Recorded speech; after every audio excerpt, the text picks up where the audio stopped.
Hello everyone, it's Sal, Stretford Post. How you all doing? And welcome to the live watch along between Brighton and Hove Albion and Chelsea, guys, in the Premier League. Crucial Champions League decider. Is it? Is it, guys? Well, it could be. Well, it's definitely a decider for Chelsea. Not that they're going to get in the Champions League, but they could be out of it pretty quickly, guys. Absolutely. Don't forget, guys, before I start, please don't forget to smash a like on the video, subscribe to the channel, all that jazz. That'd be absolutely fantastic. Thank you so much for joining me today, of course, guys, and this game. Now, look, this is an interesting one because you know what, Brighton are a good team, and I don't think Chelsea are going to win today, guys. I'm sorry, this is not a hate along. I'm not gonna be wishing the downfall of Chelsea. It don't really make a difference to Man United if we're being honest with ourselves. Man United have got to do what they got to do, and we got to just win our games against Brighton and Liverpool. I think if Chelsea lose today, I think we got a couple. I think 1 or 2 points. Then that's it, to be honest with you. But I think Man United will get there anyway. But what I would say is that this is a huge game for Chelsea, a very difficult game for Chelsea, and one in which I don't expect them to win, guys. Maybe they'll surprise me. I don't know. Who knows, guys? They might surprise me today. They could do.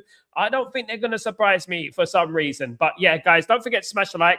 Let me just read through the Chelsea lineups. They've got in regards to Brighton first, 4-2-3-1 they're playing. Verbruggen as the goalkeeper, right back Wafer, centre backs Van Heck and Boscargli. They got Freddie Kadioglu as the left back. They got Carlos Baleba, of course, as the centre midfielder, along with Gross as the centre midfielder, Minte, Hinshelwood, and Mitoma as the three attackers, and Rutter as the striker. In regards to Chelsea got Sanchez in goal. They're playing 3 at the back, by the way. 3-4-1-2, by the way, guys. They got Hato, Fofana, and Chalobah as the centre backs. They got Cucurella as a left wing back, Lavia and Casado as a double pivot. They got Gusto as a right wing back. Enzo Fernandez as a number 10 with Raheem Delap and Neto up front, guys. In regards to the bench, firstly, in regards to Brighton and Hove Albion, they've got Igor Julio, Lewis Dunk, Danny Welbeck, Chatterboxers, Kostoulis, Jason Steele, Yassine Ayari, Maxim De Kuyper, Matt Riley, Joey Veltman. In regards to Chelsea, they've got Tosin, Isugo, Andre Santos, Mamadou Sarr, Teddy Sherman-Lowe, the goalkeeper, Josh Akiampong, Mark Gui, Alejandro Garnacho, and Jesse Derry. That is the team for Chelsea, guys. Let me know what you're thinking, guys. What are your predictions? Get your predictions down below, guys. Let me know how you're feeling about the game. Do you think Chelsea got a chance here? Do you think they've got the character, guys? I'll be totally honest with you, guys. I don't think they've got the character. I don't think they've got the drive and belief to do it today. I don't. I think the maximum they can get today is a draw, if I'm being totally honest. I don't want to be out of order and all that, but I think the most they can get today is a draw. I think Brighton will turn up today. This is the type of game that Brighton turn up. I've seen half scarves, guys. Those who know in the crowds. Ridiculous, of course. We don't like half scarves, do we? But yeah, look, the key for Chelsea obviously would be trying to keep it quiet for the opening 20 minutes, and then obviously try and negotiate the game as it goes along. They do need to score first. One thing I would say, they need to score first before anyone, because if they don't, if Brighton take the lead, we all know about Brighton. It's very difficult to come back and stuff. It's a difficult place to go, the Amex. It is, and I feel like if Brighton score first, I think it's curtains for Chelsea. Chelsea need to score first. They need to get a little bit of confidence going. Looking at their team, they're playing a 3 at the back. They've gone cautious. They've gone a little bit. Have they gone cowardly, guys? Is Rossini changing his philosophy? Well, you know what I would say, you do what's best for your team and what's best for results at the end of the day. And it seems like he's changing it up a little bit. That is an extremely defensive lineup. If you ask me, you've got the 2 pivots, you've got the 5, of course, at the back. It is an extremely interesting lineup there, guys, in my opinion. Guys, for me, Louis Messina was never the right guy for the job, but there you go. Let me just say good afternoon, good evening. How you doing, Bobby? Good to see you, bro. Big up Ephraim. Good to see you as well, my guy. Bobby 2-2, he says. I think that's about right. Bobby. I think you got the nail on the head there. I think 2-2. I think that'll be a good game. Better than yesterday's game, of course, which ended 0-0. It was an absolute disaster class, of course. Big up, Stephen. 2-1 to Brighton. Another one, which could be. It could be, of course. Now, apologies for earlier on, guys. Couldn't do Chatterbox, of course. Loads of things are going on at the moment. So, obviously, I'm doing things hour by hour, to be honest with you guys. But really great to have you here on board, of course, for this game. As the season starts coming to its climax, its end, we are here, guys, watching most of the games in the running, because you know what? It's interesting. It's interesting. I can't wait till Man United solidify that Champions League position. I can't wait until we earn it against Liverpool. Wouldn't that be funny, guys? Absolutely. It'd be great. Ready for kickoff, guys. Brighton will be kicking off from left to right against Chelsea today. Chelsea, Garnacho's on the bench again, by the way. Probably one of the worst decisions Garnacho's ever made, isn't it, going to Chelsea? Kickoff is underway. Probably one of the worst decisions that Garnacho's ever made. What time is it there? It's 11, Bobby. It's 11 o'clock where I am in UAE at the moment, 11 p.m. Yeah, late ones, as usual. And another thing, Man United are playing on Monday night, next Monday, again, 11 p.m. It's getting ridiculous, isn't it, with Man United? I mean, someone needs to write a letter to the PGMO. What's going on with this late kickoffs for Man United? Every single week, 11. We're never playing on the Saturday. We're never playing on the Sunday afternoon, crying out loud. You know, it's getting annoying. Anyway, straight away, Brighton are on the attack here. On the left, they're going to be pressed. They're going to be high press, Brighton. Absolutely, he's injured to the player. Oh, and it's cleared away.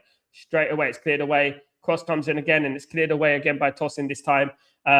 Brighton player on the floor already, on the deck. He's all right. He's going to get Hinshelwood. He's back. He's up.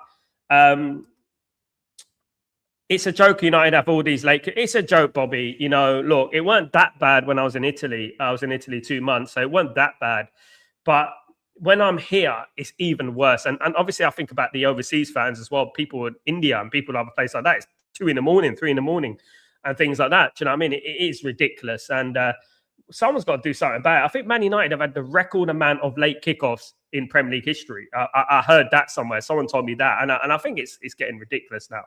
You know, I don't mind us playing on a 5 p.m. on a Saturday evening, or, you know, on a 4 p.m. on a Sunday. That's okay. You know what I mean? But why do we always Monday night? I don't like Monday night games. I really don't. I've never liked Monday night. If I'm being totally honest, I've never liked Monday night games, you know, and I think it don't only take away something from the game. It's like you have to wait all the way until the last team to play, you know, and what I would say is this as well. Look, you know, it's not like we haven't been without football. We've been without football for 2 weeks, you know, at the end of the day, and a month.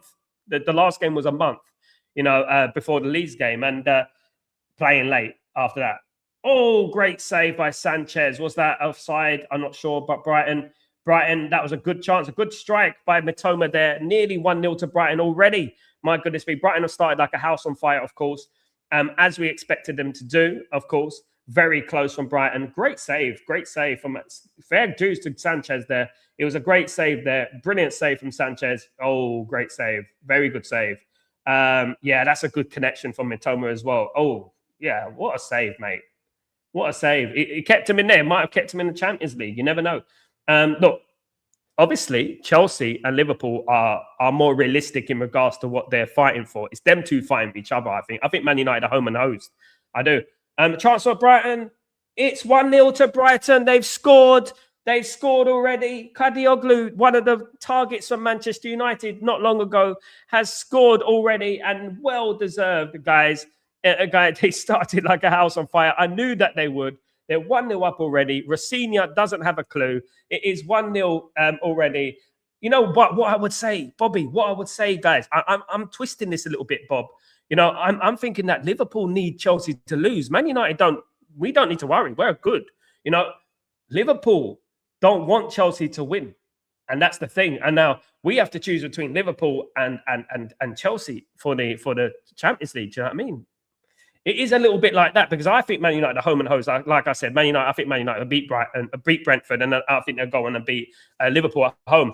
Man United will be fine. The thing is, I don't want Liverpool to get there. I don't want Liverpool to get knocked out. I'd rather Chelsea, to be honest. Marky Mark. Big up, Marky Mark. How you doing? Afternoon, South Community. How are you, my friend? Very good to see you. I see Welbeck scoring the winner. Yeah, these late kickoffs are crap. Big up, South. Big up, my friend Marky Mark. Good to see you, my friend. You're all right, though, Marky Mark. Obviously, you live in Indiana, so obviously the time now. What's the time there, brother? Let me know. It's a bit difficult for people to watch these games, but you know, football's a universal game, and to be honest with you, it needs to cater for everyone. Of course, I get that, and but the thing is that why do Man United play last? That is the fact, isn't it? Man United play last, and I'm tired of Man United playing last. I want Man United to play first. You know what I mean? We don't really get that, to be honest with you, enough, to be honest, guys. But look, I'm going to look at the league table now, as you do. Let me have a look at the league table. So the EPL table, I'm going to see what this affects the Premier League EPL table. So if Chelsea, right, are 5 points. No, Chelsea are done out here. If Chelsea lose this, Brighton are 6th. Brighton leapfrog Chelsea. Brighton have leapfrogged Chelsea. Brighton will have more of a chance for Champions League than Chelsea. However, Brentford could lurk out of nowhere. This is what I mean. We're playing Brentford, on next Monday night. We got Brentford. So if they win, God forbid, they will have 51 points. They will go above Brighton. So Brentford will be 6th. At the moment, Chelsea are 7th. That's why I don't feel like Chelsea are a threat to Man United. Right now, Man United are 10 points clear of Chelsea with 4 games to go. It's over, guys. It's over. Man United are going to get that Champions League spot. Whether we come third or fourth, it's up to us, of course. I would like us to come third, of course. Liverpool look home and hosed, to be honest with you. 5 points clear of that Champions League position. They're 5th at the moment. They look like they're home and hosed as well. I think Arsenal have done a bad thing by getting the English teams an extra place. Yeah, I mean, look, it could go down to 6 teams. If Aston Villa finish outside the top 5, it could go down to 6, I believe, if Aston Villa win the Europa League, But look, 48 points Chelsea have now. If they lose this game, they would have played 34 games. Man United have 58. We played 33 games. Sayonara, Tara, it's over. At the end of the day, Man United are in the Champions League and convincingly annihilating themselves into the Champions League, of course. Absolutely. 3-0 says 3:05 in the afternoon here. Not too bad. You've actually got the proper English Saturday afternoon kickoff time there. I mean, that's not too bad. However, I just, the wait is too long for me. The wait is too long. Brighton are on attack. Brighton are relentless pressure here.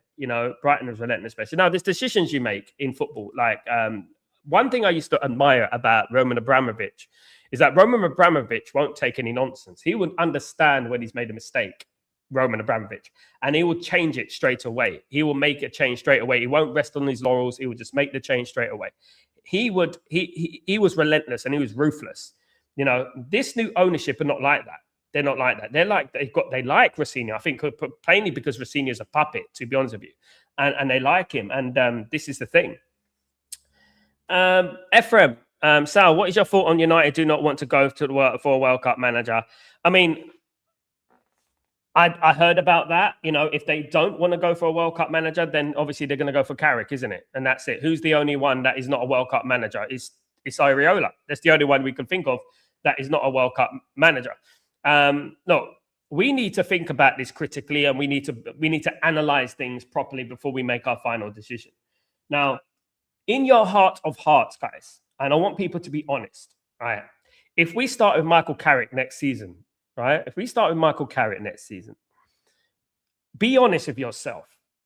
How do you think it's going to go? Just think about it, right? All right, let's say, right, Man United sign Anderson. They sign, let's say, Stiller, for argument's sake, or Tonali, and they sign those 2 players, right? Where do you think Man United will finish next season with Carrick? And I think that is the question, The problem is we can either do a short-term plan or a long-term plan. The short-term plan is playing counter-attacking football, letting teams attack us and we counter them, and we can play a simplistic style of football all day long.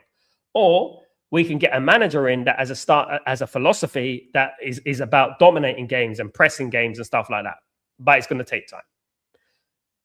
I just think, for me, saying something like that about the World Cup is a typical excuse for Ineos and the Glazers. It's just a typical Glazonomics, Ineos sort of thing to say, shutting down that sort of avenue, because they know But what I would say as a positive in regards to that statement is that Luis Enrique is not a World Cup manager. So go after Luis Enrique then. He's not a World Cup manager. Go and get Luis Enrique. They're so smart, innit? Go and get Luis Enrique. He's not a World Cup manager, isn't he? You know what I mean? Go and get him. Yeah, but I go to work at 5 a.m. Oh, and get home at 2:30. So I'm all ready for bed when I get home. But let's go, Brighton. I would love Carrick. I think he needs to do another job for me, my friend Marky Mark. I think he needs to go to like another Premier League club and see how he does. I do. I think if there was a job available for him, he should go there and see how he does. Look, I think that they said no World Cup managers, right? So Luis Enrique, they should just go out there, try and get him, at least attempt to get him. I don't know if they probably say they tried to get him, but we couldn't get him. They'll probably say something like that. But you know, at the end of the day, what they'll do is won't get him and end up just getting Carrick. Look at Bournemouth. Look at Bournemouth. This is how proper football clubs are run, right? This is how proper owners do it. They already named their new manager. Already prepared, done. They know it. They're not like thinking about nostalgia. You know what I mean? You're not thinking about, oh, you know what? We have to wait until the summer. They just got their bang. They've got their manager in. Marco Rose said, manager done. You know, and that's how they do it. That's how you should be doing things. We rest on our laurels. We wait around. We're like, yeah, you know, maybe, and we're guessing for months and months and months. You know what I mean? Like I said. If you can't see the red flags, then I don't know what we're doing here at the end of the day. There is a few red flags, but let's see what happens, obviously. But whoever, obviously, Jorginho with the foul, whoever comes into this football club, they'll get my absolute 100% support. 100% support. Whoever comes to this football club, of course. That's how we do on Stretford Post, of course, guys. Absolutely. Nightmare start, of course, for Chelsea, losing 1-0 to Brighton and Hove Albion, guys. Kadioglu with the goal. Kadioglu is still available, right? We can still get Kadioglu. I did say I remember I was in Turkey and I spoke to some representatives of Kadioglu and they said that he's waiting for the bid from Man United. And then obviously that bid never arrived, you know, and he ended up obviously going to Brighton and Hove Albion. Now, he has played very well for Brighton as expected. I think he's a very good player. I think he's a very talented winger, right back, left back, can play anyway. He's a very good player. I'm surprised Man United didn't make the move for him, in all honesty.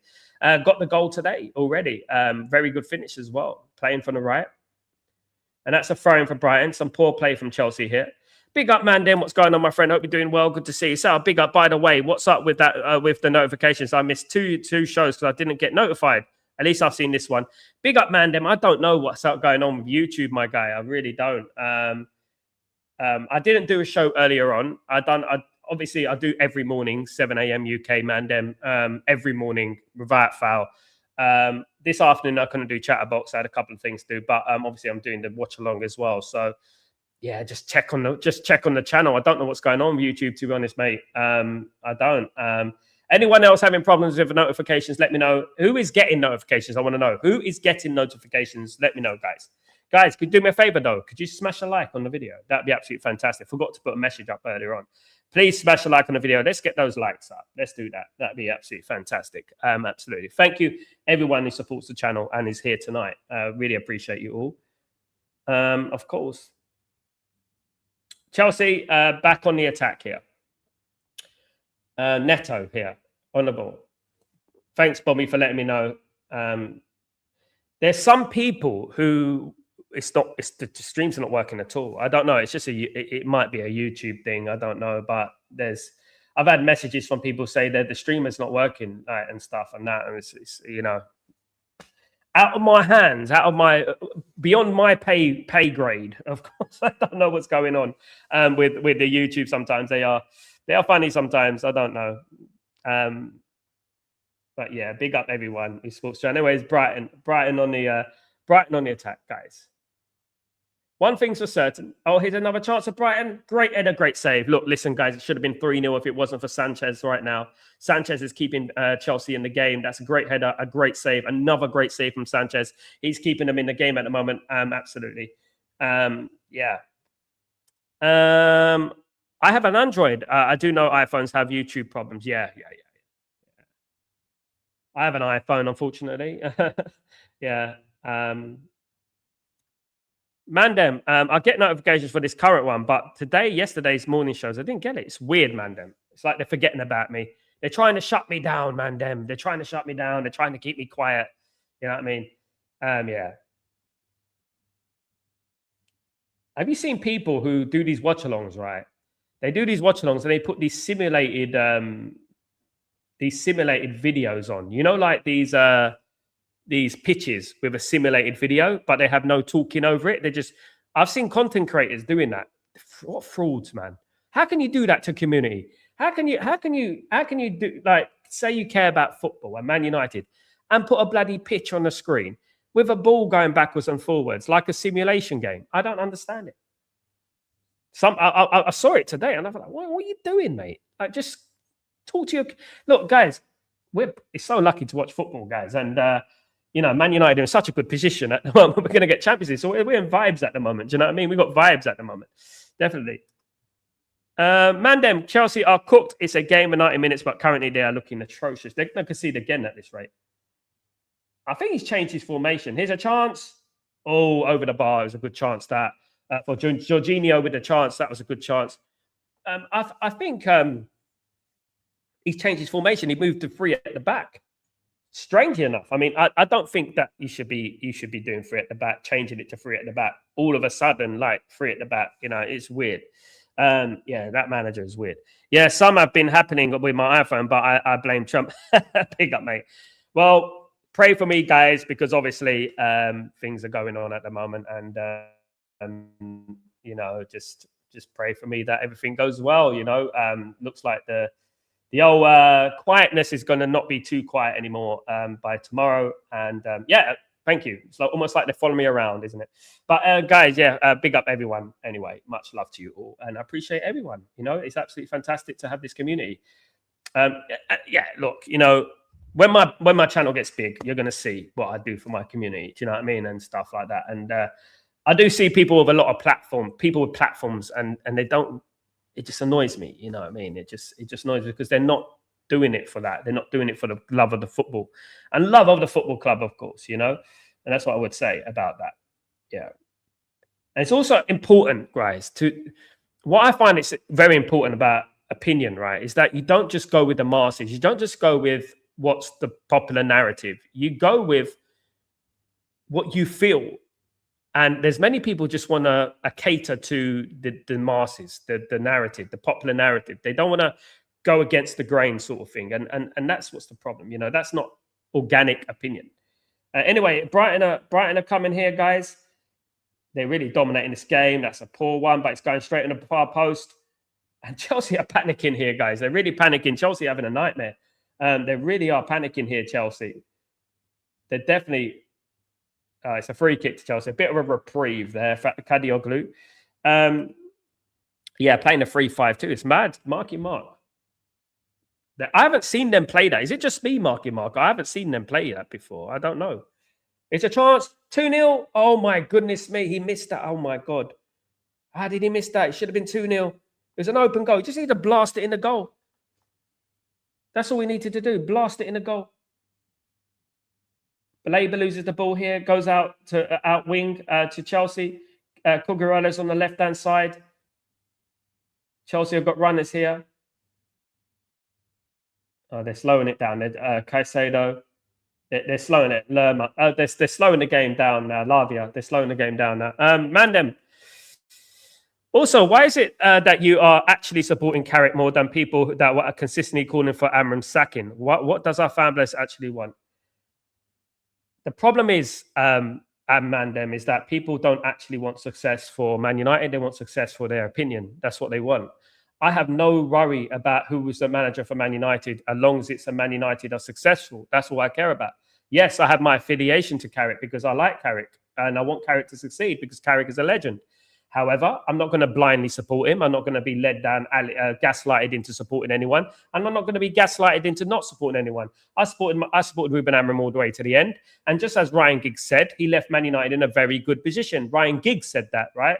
And people don't want to acknowledge that. The problem is that people make up their mind, right? What I do, I don't make up my mind. I go by game, and we win, that's great. We lose, that's bad. That's how football should be at the end of the day, you know? And it's crazy that, you know, the problem is that, you know, even like when we talk about Ruben Amorim, let me just bring this into it. People talk a lot about Amorim sexuals and all this nonsense, right? Yet the people who didn't support Amorim, who wanted Amorim out, are the ones who constantly go on about him as well. Constant, every single day, trying to bring up stats and that. Ryan Giggs said it as he's Ryan Giggs, a legend of Man United. He said it as it is. He said it like he left Man United in the best place they've ever been for a new manager to come in. And there you go. 3 points from fourth. Great players signed. There you go. So look, you know, people are just like so absolute with their opinions, and it's so boring. You know, it's like, I'm in, I'm out, and I'm not going to change my mind no matter what. You know what I mean? No matter what, I'm not going to change my mind. And that's the problem with the fan base. And I'll say in inverted commas, fan base. You know what I mean? At the end of the day, it's crazy when you think about it. You know, these guys are just egotistical, narcissist maniacs, isn't it? I have Samsung, mine okay for YouTube. Big up, Nikki. Good to see you, my friend. Hope you're doing well. Of course, good to see you. Of course, and big up everyone in the stream, guys. Don't forget to smash the like on the way in, guys. I know it's easy to forget sometimes. Please don't forget to smash the like on the video. Let's get those algorithming. Rhythm is a dancer on YouTube, of course, definitely, and we are dancing. If we can get those likes up, of course, guys, that'll be absolutely fantastic. Thank you, everyone, supporting the channel. Yeah, goal kick. Oh, well, not a goal kick. The ball is here with Sanchez. Chelsea are being pressed right back. I don't know what's going on. Delap. Long ball there out to Neto. It didn't get to him. Chelsea lose the ball again. Mitoma on the ball here. Baleba on the ball here. Obviously, we all know about Baleba, don't we? Passes it back to the goalkeeper for Bruggen. Very talented goalkeeper. Van Heck on the ball. It's going to be cleared forward by Verbruggen. Try to win the header there. Here's Jorginho. Good little to a turn. Good. Is Minter, the talented winger on the right-hand side again. Oh, that's going to be a corner, surely. Is that a corner? It is a corner. Minter's causing them all sorts of problems here. He's causing them all sorts of problems, as is Minter. Yeah, he's causing them problems here. I'm for the Tchouaméni signing as he has this experience at the highest level, both at France and Real, but I don't know how much his fees and wages would actually be. Do you have any info? Yeah, I do. He's got 2 years left on his contract, so it won't be an absolutely astronomical amount of money. You're looking at 50 to 60 million straight up, though. Then you're obviously going to be looking at his wages. I'm thinking about Tchouaméni at the moment. He must be on over 100 grand a week, 150 grand a week. So we're probably going to have to pay 200 bags a week on Tchouaméni. I'm all for the Tchouaméni signing as well. I like him. I think he's a fantastic player, 26 years old, really experienced at his young age, 43 caps for France, 3 goals. I mean, where do you find a player like that? You know what I mean? At the end of the day. So playing for Real Madrid, got that experience. I think, yeah, bring Tchouaméni in. But, you know, one thing I would say is that it's great to bring Tchouaméni in, but we need a couple more, you know, and that's the biggest worry for me. We're going to get one and to say, oh, we finished now. That's done. We've done our due diligence. That's it. We need to get 2 or 3 midfield. Here come Chelsea, though. And it's a corner for Chelsea. They got some fight. Here we go. Van Heck concedes the corner. Heck in hell. He's conceded the corner at the end of the day. Bloody hell. Wasn't he also brought into praise Cass? I think so. Yeah. Look, guys. So a lot of people are talking about Camavinga and talk about Tchouaméni, right? So why not get both? I know that Camavinga's got injury problems. There was rumors that Tchouaméni had an injury problem. That's a myth. It's a myth. People just want to splurt any nonsense out there. You know what I mean? It's just ridiculous. Tchouaméni having an injury is a myth. He's not got an injury problem. He's had knocks on his ankle and things like that. You know, he's just like any other player, to be honest with you. Tchouaméni would be a great signing for Man United. Let's not be snobby about it. You know what I mean? But those who want Camavinga, why can't we get both? Why can't we get Anderson, Camavinga, and bloody Tchouaméni? This is how Man United should be thinking. What I want, wouldn't it be great if we got Tchouaméni, Anderson, and Stiller, something like that? I mean, come on. Cross comes in. You can't get much better than that. You can't get. I mean, that would be a title challenge in midfield, definitely. But we need title challenge in fullbacks as well, don't we? You know, definitely. Anyway, Chelsea with Cagarella here, out into Lavia. Well, Lavia's back. I mean, Lavia obviously has been out the team. I mean, I rate Lavia very highly. The problem with the Chelsea, no matter who goes to Chelsea, I think they decline. I just don't think they're culturally a good club to go to. I'm not saying Man United are. I'm not coming in and singing the praise. I know the problems at Man United culturally upstairs, but I think that Chelsea is a very difficult place to progress, to develop, I think. Now, when I'm looking at Liam Delap, it does raise all sorts of red flags and alarm bells in regards to Jason Wilcox and things like that. You know, it does raise all sorts of alarm bells. Why we were going in for him, and that had nothing to do with the manager. That was to do with the behind the scenes and things like that. Do you know what I mean? Absolutely. Pick up everyone. Yes. That's a throw into Chelsea. Yeah, they got to keep on their game. 7 attempts for Brighton already. Brighton are way ahead in this game. But Brighton have got to obviously capitalise on the dominance. It's only 1-0. Let's not forget that. So they've got to capitalise on the dominance. That's what Brighton need to do. Yeah, definitely. Chelsea here with the ball. Caicedo.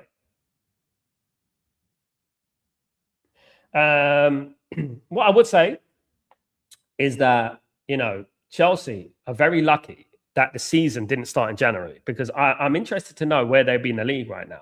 Very interested to know. I think they'll be hovering around the relegation zone, to be honest with you. You know, I know that Man United be top. Man United top, by the way. Yeah. Here comes Chelsea now. Chelsea on the attack. That's going to be a foul, surely. No, he's getting it's Mitoma. Back to Minter. Oh, he gave the ball away there.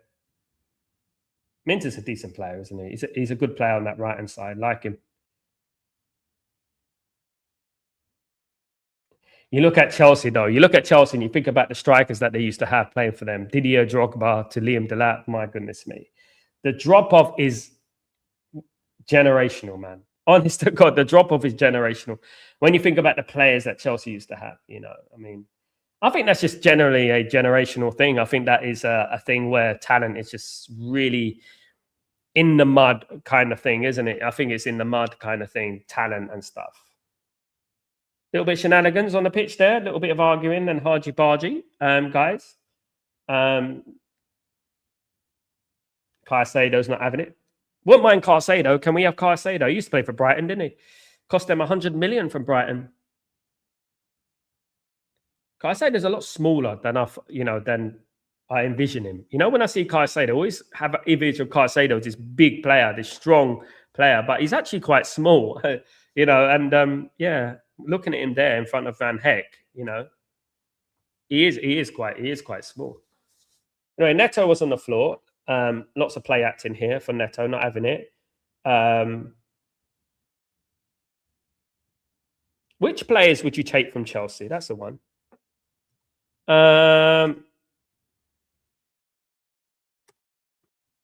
Wasn't he also bought to replace? Oh, sorry, I just read that one. Big up, Karina. How you doing? Hey, sir, how you doing? Hope you well. It's good to see you. Good to see you. Good to see you, Karina Mason. Good to see you again. Long time no see. When's the last time I saw you, Karina? Well, it's a long time. Thank you so much for joining. I hope you're well. I hope everything is blessed with you. And we're just watching the downfall of Chelsea.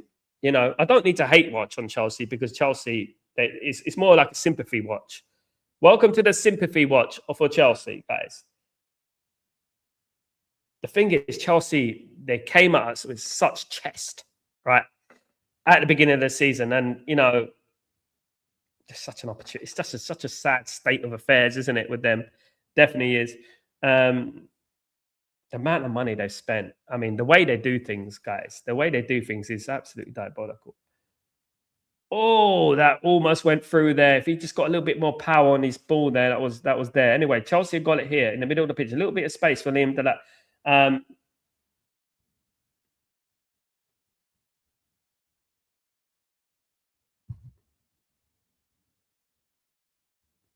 Karina, you too, pal. Yes, it's been a while. I have been away working, so I was missing your show, unfortunately. No problem, Karina. It's good to see you. At least you're thinking of us. Big think of the community. Thank you so much, legend. I hope you're doing well. I hope your life is going well and you're having good, you're progressing well. It's good to see you, of course. I think if Brighton don't win this game 2 or 3-0, I think they'll be very disappointed. The way they're playing at the moment, they're way ahead. They're way ahead. I mean, they're way ahead. You know, like I said, I don't think necessarily Man United really care about this game. Honestly, Man United are 10 points ahead of Chelsea. Now, if Chelsea lose this game, Man United would be 10 points with a game in hand. Even if Chelsea win this, we're 7 points ahead with 4 games to go. What are we doing here? What are we doing here? Absolutely. Yeah, I think I just see that Liverpool, Aston Villa, Man United, Man City, and Arsenal. They're going to the Champions League. I think we can just basically confirm that.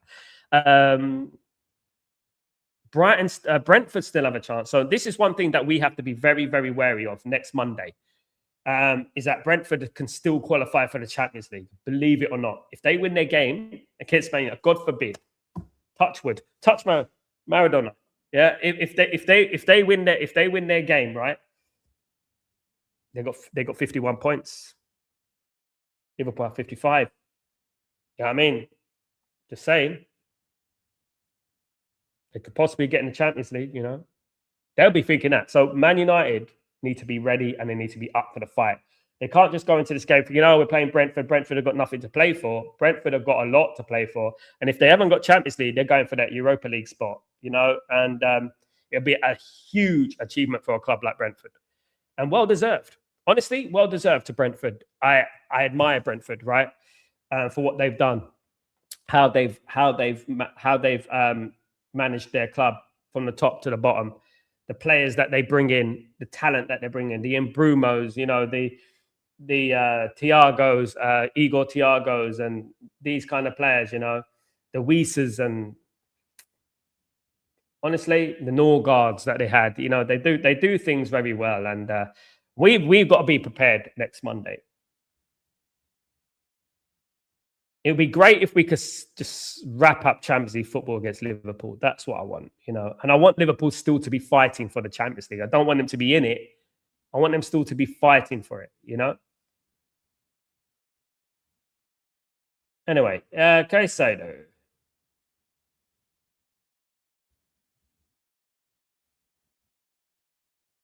Still 1-0 to Brighton and Hove Albion. Kadioglu with the goal, guys. So far, relatively dominant display for Brighton, I'll be honest. I'm expecting more from Chelsea. I don't see any fight from Chelsea. You know, Liam Messina looks like a fox in headlights. He looks like he's way out of his depth. I said it before, guys. I said, why didn't Chelsea go after like Cesc Fabregas or something like that? I don't understand. I would never understand it. It just baffles my mind.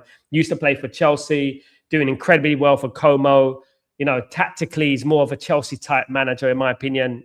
I don't know why they didn't go after that. I don't know why they didn't go after him. Honestly, baffles my mind, blows my mind. Definitely, definitely does blow my mind.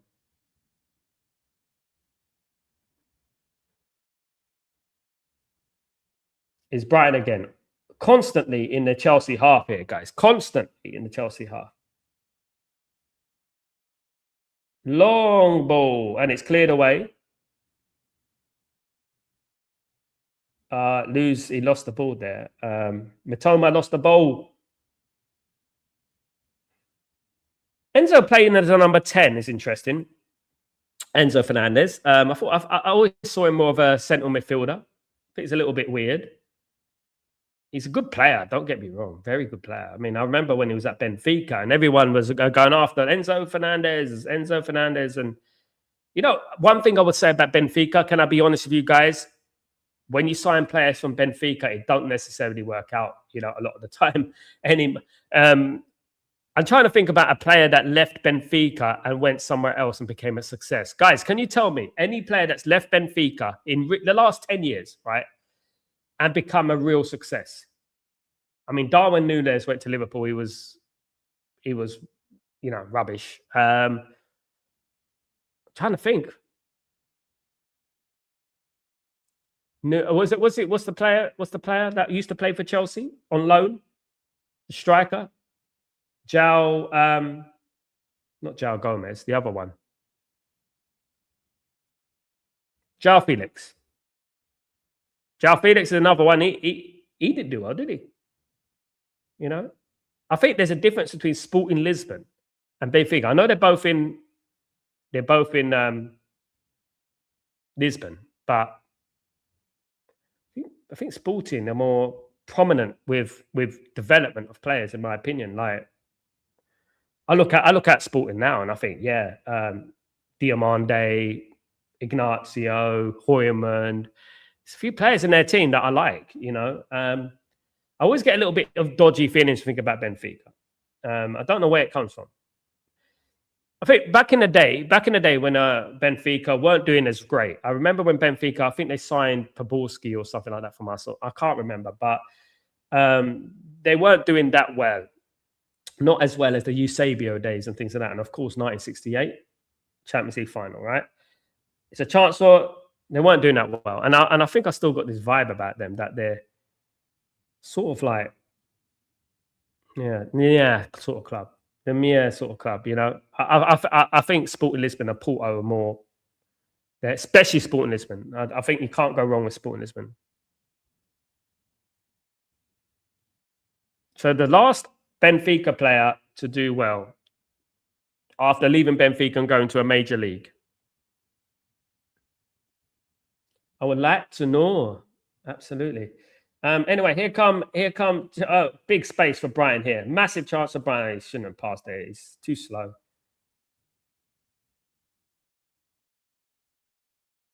He was way too slow there. It's like running through cement.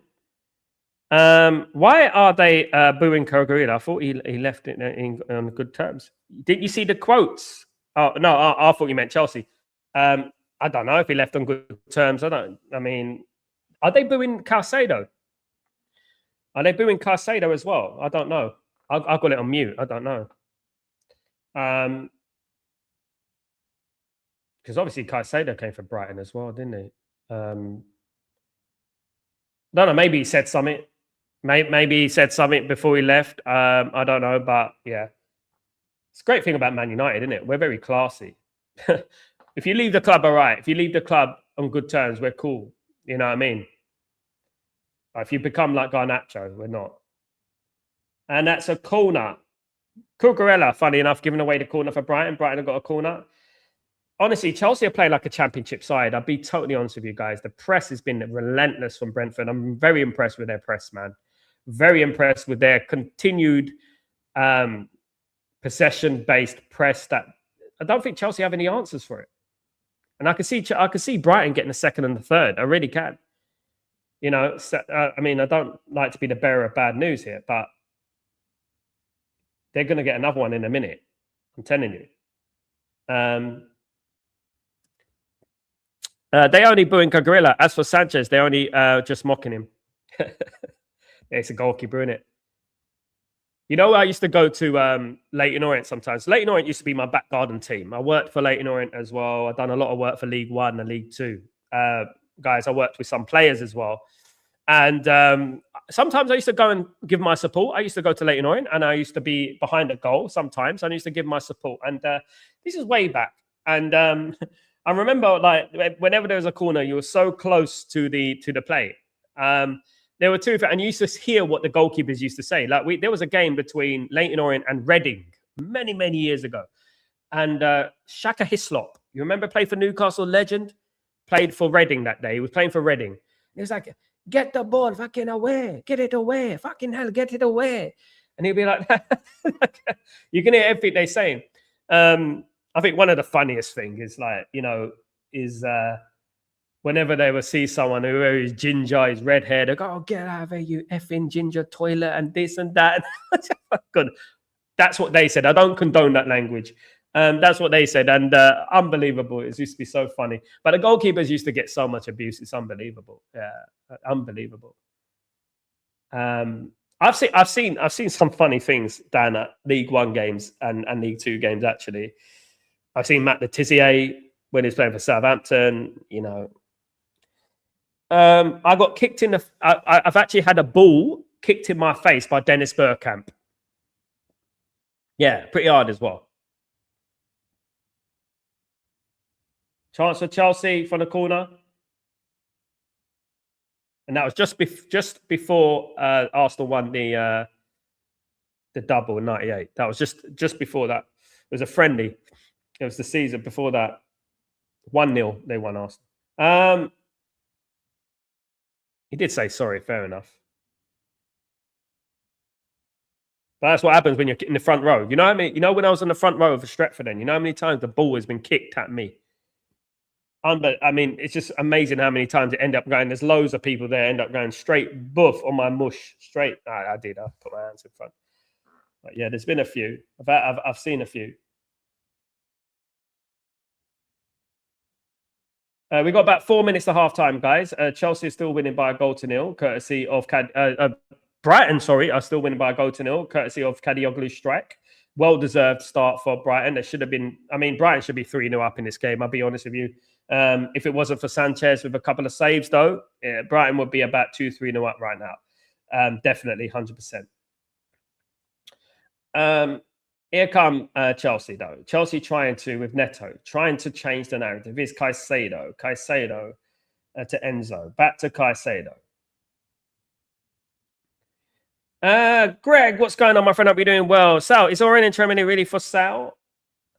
Yeah, it's not necessarily exclusively for Sal, but they're open to selling Tchouaméni because they want to rebuild that midfield. Now, obviously, we have to look at things critically and objectively. Like, why do they want to get rid of him? That's what I want to know, right? I know about Camavinga. I know that Camavinga's a little bit upset about being played out of position and things like that. He don't like the rotation and stuff like that. I know about that. I'm a little bit towards why would they want to sell Tchouaméni? Very good player. But it's up to me. Look, because I know that Real Madrid don't really sell players, but they want to build it. Maybe they want to get another midfielder in there. Like, I'm hearing all sorts of news that, about the midfielders that they want to get. Maybe that, maybe they, see, is it? Let me just have a look here. The league has been awful this year currently, from 6 to 12, only separated by 3 points. The league has been awful, yeah. It's one of the worst ever, mate. For that Arsenal team to be top all season. Let's not forget, though, Man City can go top of the league tomorrow. If they beat Burnley tomorrow, Man City will go top of the league. Can you believe it? What a kick in the nuts. For Arsenal. Man City can go top. Wow. No one would have thought that about a month ago when Arsenal could have went 12 points clear. No one would have thought that. Unbelievable, isn't it?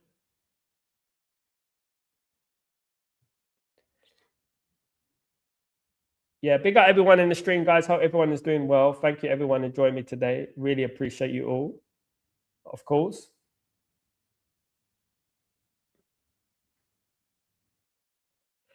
Yeah, it looks as though I'll probably be going back to Europe soon again. Yeah, I think you have to face reality. Back to life, back to reality, and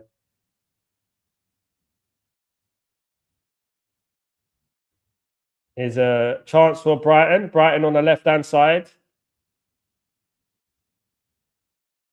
So that one back here by Chelsea. Well, one back. But they lose it straight away. Chelsea can't get any kind of momentum here. They can't get into any type of rhythm. Chelsea are just not getting into any type of rhythm.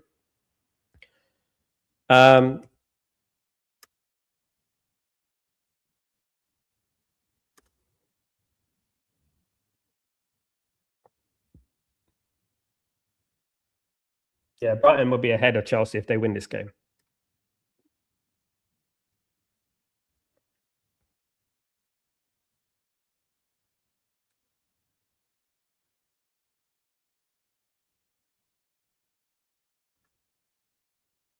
Marky Mark. Everyone, thank you so much, Marky Mark, you legend. Thank you, guys. Yeah, very important. Get the likes up, guys, please. Thanks, guys. Yeah, YouTube works with likes and subscriptions and things like that, especially likes. It gets the video to other places and stuff like that. It's a free kick to Brighton, to Chelsea, sorry. Here, free kick to Chelsea. We're on the cusp of half time. Gregory, Arsenal fan meltdown have been comedy gold since they lost to City. I mean, it's unbelievable. Free content, you know, it's so funny because the thing is, Greg, it's just that they're so arrogant. They're just so arrogant and they're so delusional that it makes it enjoyable because they make us like that, you know. They make us want to laugh at them because some of them were saying quadruple in March, you know? It's unbelievable. Mandem, if Chelsea lose the next game too, they'll be in the bottom half of the table. Really? That's how close it is, Mandem. Wow.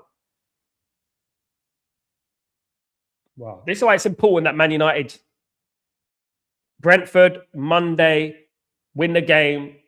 Don't worry about anything else. Win our remaining games. I would say that. What I don't want, and I urge Man United, right? Because I know this Man United. I know the culture at this Man United football team. If we solidify Champions League and we get it official, right? We got a few more games left. A couple of more games to negotiate. Do not lose those games. Go and win both of them. Right? Get as high up that table as possible. I don't want us to come fourth and fifth. I want us to come third. Right? Right now, that's what we can become. We come third. Halftime, guys. Brighton and Hove Albion 1, Chelsea 0 in this Premier League game. Chelsea have it all to do, guys. Not been impressed with Chelsea at all. Very impressed with Brighton. I expected a quick, frantic start from Brighton. As predicted, Brighton were on the press from minute 1. Could have been 2-3-0 up at halftime if we're being totally honest with ourselves. Instead, it's 1-0 to Brighton. And Chelsea are in big trouble here. They're in big trouble. Brighton will leapfrog Chelsea tonight if they win. There's lots of little bickering, little arguments in the Chelsea camp. You can see that everything is not right or everything's not rosy in the garden at the moment. You can see the little arguments, you know, you can pick up on vibes and things like that. There's a few arguments and stuff like that going on at Chelsea. And you can imagine what it's like behind the scenes, you know, disarray, absolute disarray. But football is a game where you can change the course of history. And they got an opportunity to do that, right? They can change the course of history if they want at the end of the day, you know, and they got good players. I would say that, you know, they got good players. Unfortunately, they're not utilizing those players effectively enough. That's what I would say about that. Who would you bring on? Who would you bring on? Look, you know, I have no idea, right, guys? I know what people think about Nicholas Jackson, right? And I was thinking about this with Chelsea. Why did they get rid of Nicholas Jackson? I know he missed chances and this and that, but that guy used to hold up the ball. That guy used to have a little bit of presence up front. You know what I mean? I was thinking, why did they get rid of Nicholas Jackson? I don't know. I mean, weird team, weird club, honestly. And then, you know, I thought we were run badly, let alone Chelsea. I don't want to say the word entitlement, but even when United were winning the title every other season, United fans were never like us. No, Greg, I said it many times, my friend. I said it many times. When we were winning the treble, you know as well as I do, that we never spoke about the treble. The only time we sort of hinted at it was after the Newcastle FA Cup final. Then we thought, oh, 1 game to the treble. I can't believe it. We're 1 game to the treble. And many of us, even players, made it almost like a religion not to talk about it. You know, don't talk about the treble. And we were like that. And when we were winning 94, 95, 93, 94, 95, 96, 96, 97, 98, 99, you know, 99, 2000, 01, you know, 03, you know, we were never smug. We were never arrogant, you know. I've seen 13 titles. 13 titles. You know what I mean? I've never been smug and never been arrogant. However, what I would say, Greg, now, having seen the way the football hemisphere is with Arsenal, especially, and things like that, and the arrogance and the delusionment and the damn right wanting to erase Man United's history, because there's a lot of people out there just want to ignore Man United, you know. That's why I'm glad that Patrice Evra shut down, obviously, Theo Walcott in regards to the comparison of this Arsenal team to the Arsenal Man United team of 08. It's absolutely embarrassing, really, really embarrassing. It's like comparing a Ford Escort to a Ferrari. Yeah, I mean, it's ridiculous. And yeah, Paul Scholes said, didn't it? You know, Nemanja Vidic and Rio Ferdinand and Gabriel and Saliba. It's like comparing a brick wall to a wooden fence. There you go. It's true, and that goes all around. That goes all around the team, of course. Every single player. Also, do you think this league is going to be like the Championship one, where if you lose or drop points, you can easily be in the bottom half or the table, and if you're consistent, you can be top 4?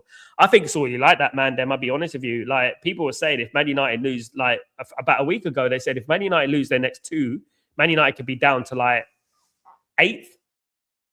It goes to show you, isn't it? You know, and it's unbelievable. Not that, this was a couple of weeks ago, and yeah, look, you know. It is a league where, you know, you end the relegation thing, you know, you can go from, like, for example, I give you League One because I worked in League One and stuff. Like, so I would say in League One, you can go from the relegation candidate to playoffs with about 3 wins. You go straight there to playoffs. Look, last season, Leyton Orient. Leyton Orient got to the playoff final. They lost to, who did they lose to? Forgotten who they lost to. They lost to Charlton, right? They lost to Charlton. But look where they were in January, and look where they finished. I think the league is already like that. I think the league is already, in the Premier League, it's already like that, where you can win about 2 or 3 games and be top. Guys, we're not that far away from Arsenal.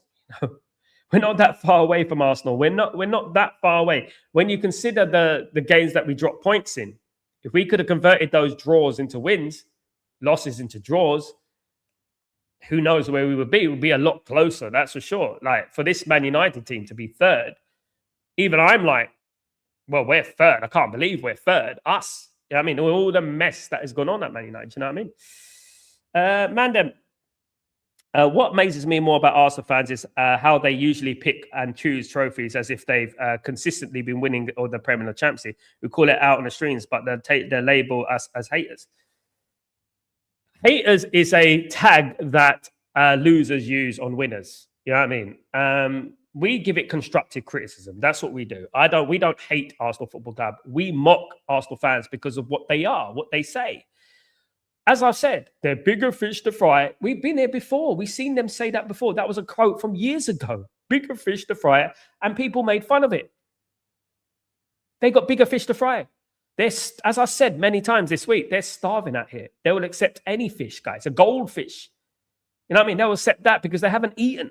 They're starving. They're not won anything. So, guys, people could downplay the FA Cup. They can downplay the League Cup all they want. Even when Man United weren't winning the league title, Man United made it sure that they'll win a trophy. They would win a League Cup or they'll win an FA Cup to keep that winning mentality, that vibe, you know, that we're still lifting trophies. We're going to win the league one day, but we're still lifting trophies. Do you know what I mean? And this is what I used to tell people back in about 2003, 2004, when Man United was sort of in our worst period under Alex Ferguson. We were coming 3rd place and things. It's still good, but 3rd place back then for Man United was like, wow.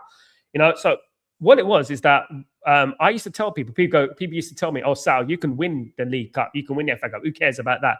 I say, oh, who cares about the FA Cup and League Cup? You'll see who cares when we're going and we're lifting the trophy, the Premier League again, because you know what? Watch Man United. If we keep that winning mentality. And I said it before the City game. They have to win this game. They have to get over the line because it's not so much about lifting the trophy. It's about up here. What these trophies do for your mentality, you know? I don't like the downplaying of English Premier League, English trophies anyway. The FA Cup's the oldest trophy in the world. We have a lot to thank the FA Cup for. No, it's not what it used to be. I know that. It's been diluted a little bit. However, it's a big trophy. The League Cup, how many trophies can you play for? If you're not in Europe, how many trophies? League Cup, FA Cup, Premier League. 3. You know, they don't deserve it because they're disrespectful. When they lost to Man City, right? They should have said, disappointed, upset, devastated, we didn't win the League Cup. Not, Oh, it's the worst of three. It's the worst of the four anyway. The worst of the four. That's what I heard. The worst of the four. What does that mean? The worst of the four. I don't get that. And when we won the League Cup under Ten Hag, or whether we won the League Cup under Jose Mourinho, I enjoyed it. I celebrated it. And if we lost the League Cup or we lost the FA Cup, I was devastated. And I wouldn't turn around and say, well, it's only the FA Cup. Guys, in 1995, right, when Man United in 1 week lost the Premier League and they lost the FA Cup in 1 week. We lost the league to Blackburn by 1 point and we didn't beat West Ham. And then we lost the FA Cup final to Everton, Paul Rideout, right? I was devastated at losing the FA Cup. So devastated. I didn't even think about the Premier League. I was so devastated at losing the FA Cup. I couldn't believe we lost the FA Cup. I was almost in tears. I was in tears. Couldn't believe we lost the FA Cup to Everton. And that's what I'm talking about. You know what I mean? So when Arsenal fans, it doesn't matter. It's the worst trophy at the bunch anyway. We don't really need that one. Bigger fish to fry. You know what happens to you when you say those things? What does it help you for saying bigger fish to fry about trophies?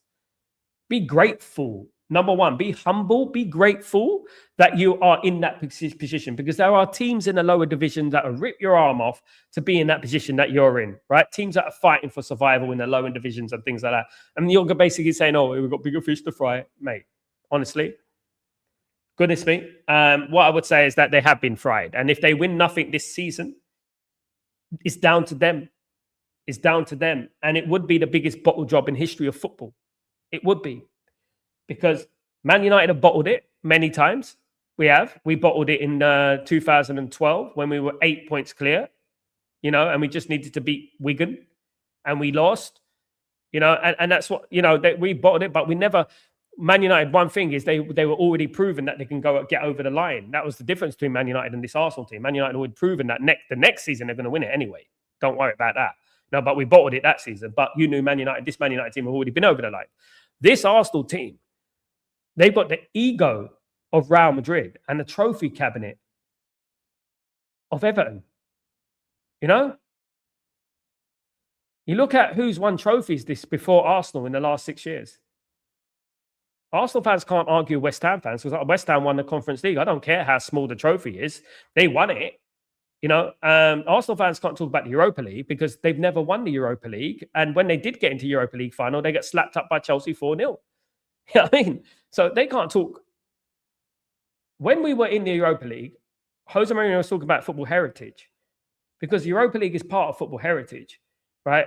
Whether you like it or whether you don't like it, Mark Hughes burying one in the corner in the Cup Winners' Cup final against Barcelona, it's football heritage. That's what football heritage is. I don't care about, it's a small trophy and blah, blah, blah. Us beating Ajax in 2017 was football heritage. You know what I mean? But they for me, they deserve everything that's coming to them. I'll be honest with you.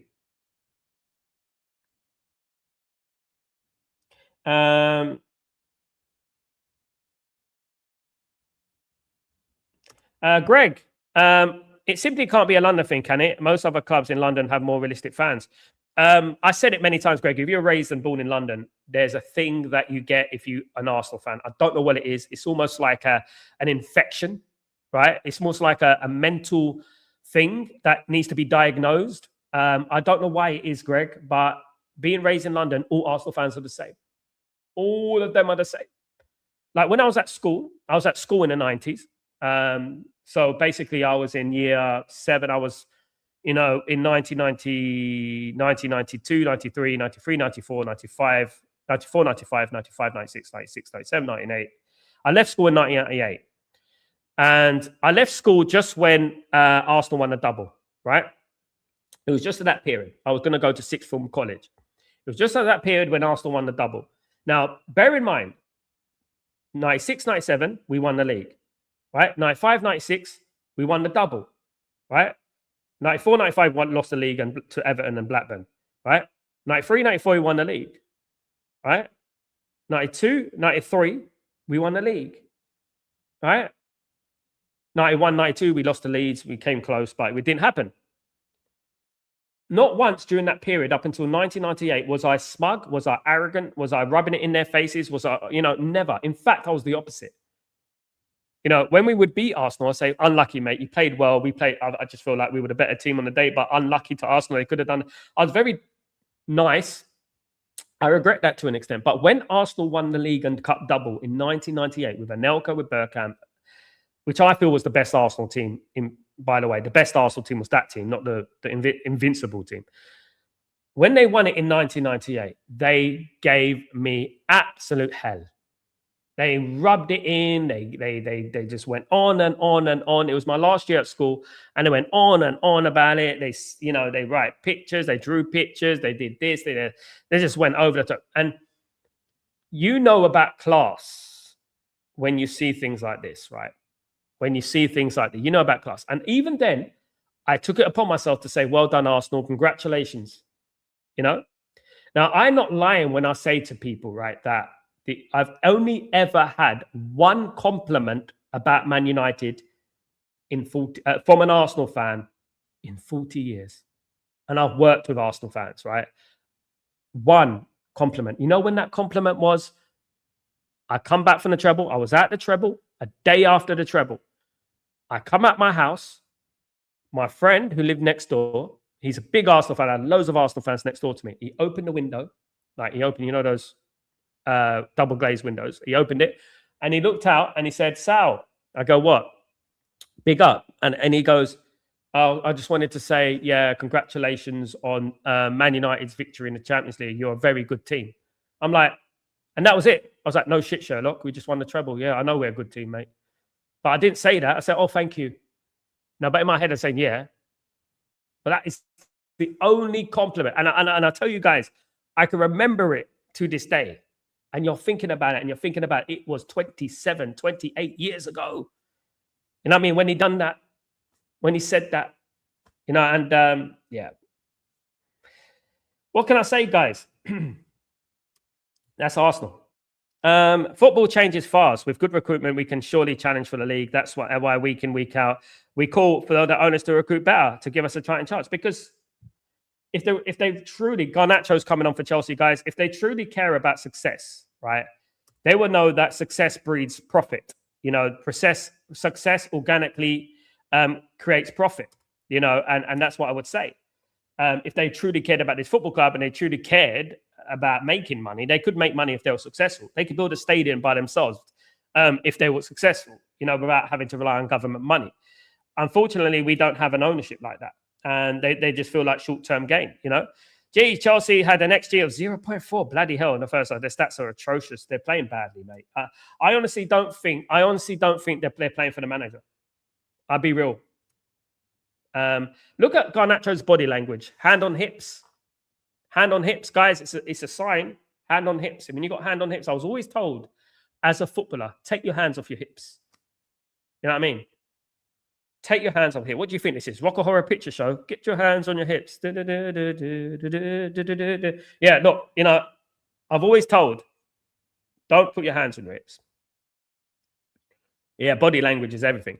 Nikki, I was the same, but I was the same. I wasn't smug either. I get idiots calling me glory. So I've got that all the time, mate. Don't worry about that. But you don't know players' names. I reel them off, including the second team. Their faces in shot. Yeah. There's not one Man United fan, can I be honest, and I'm not being smug, in content creation that knows as much about Man United as me. I'm not being, guys, I know I said I'm not smug, but I'm just saying, in content creation, there's not one person who can come on here and school me about Man United. Not one. I'm a guy that lived Man United, lived it. I actually, when I supported Man United, I used to get the VHS tapes and the books and this and that. I lived it. I could go and mastermind for Man United, you know what I mean? And they can ask me, what was the score between Man United and Coventry City in the 1994 Premier League game at Old Trafford? I will tell you straight away 2-0. And that's what I'm like, you know what I mean? At the end of the day, there was a difference with me in that. And not only that, I always knew football, from around the world. My ear was always to the ground in regards to Italian football, Serie A back then. obviously a German league and stuff like that, Bundesliga and stuff. You know, yeah. Proper sport back. Here come Chelsea though on the attack. Can they start this game well? Garnacho. Oh, good strike. I think that good strike, that one. That was a good strike, to be honest with you. Just over the bar. Chelsea started a lot better in the second half. Good play from Garnacho. I was at Lavia with the strike. Yeah, just over the bar. It's a good strike from Lavia. It's a good strike. Just over the bar, though. The first 26 of the Premier League under won the title every season other than 13 title and never finished below third. Yeah, apart from probably 2003, 2004, I think. Yeah, that's when we were rebuilding. But you can see what we were doing back then. I went to a game in 2004, 2005, 2006. I think it was 2006, but it was 0-0 between Man United and Sunderland. And at that particular game, I was sitting next to the Sun, not in the Sunderland end. I was sitting next to where the separation between, on the south stand, you've got the separation between the Sunderland fan, the away fans and the home fans. I was sitting there. And the Sunderland fans, after the game ended 0-0, right, I remember it because David Bellion was playing and all these players were playing. And Man United were rebuilding. And one of the Sunderland fans shouted, "You're never going to win a league title ever again." You know, but you looked at the nucleus of what Man United were building then, and you saw the likes of Cristiano Ronaldo and Wayne Rooney and Rio Ferdinand and these type of players, right? You could see what we were trying to build, right? You could see what we were trying to build there. And this is why I don't like this myth of, well, the Glazers were successful when, you know, they won the league and they won the Champions League. No. Man United were building that team that won the Champions League from 2003. Or 4 or 5. That team was being built then, already being built, right? Yeah. Look, I remember Jemba and players like that. Do you know what I mean? And at the end of the day, Roy Carroll in goal, and yeah, unbelievable. Free kick to Brighton here. Big up, Sal. Big up, my friend. How you doing? So far, so good with Chelsea scores. Big up, my friend. Hope you're well. I wish I had a good memory to remember stats, scores, etc. I can't remember all of them now. I'm getting on, but yeah, I relatively I have an idea of most things that have happened in the last 40 years. Definitely, you know.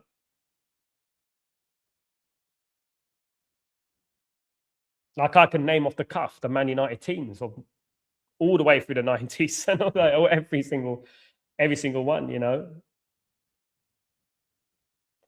But I remember like 97, 98 when Arsenal won that when Arsenal won that title, and I remember it because we had to play like Ben Thornley and playing players that we had an injury record up our sleeve and stuff like that. Absolutely. Greg, you received a stick from your classmates for supporting United. It was a natural for you to hold on to facts.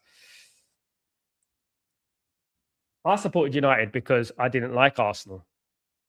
I didn't like the reasons they supported Arsenal. And those are from London, no. And I didn't like the reasons why some of them supported Holland and not England, you know, and things like that. And there was lots of things that happened back then. But what I would say is this, right? I was just about the only Man United supporter in my, like, basically proper one, like, you know, who actually went to games, who actually did things and, you know, traveled even at a young age to watch Man United. I was the only one who actually did things like that. You know what I mean?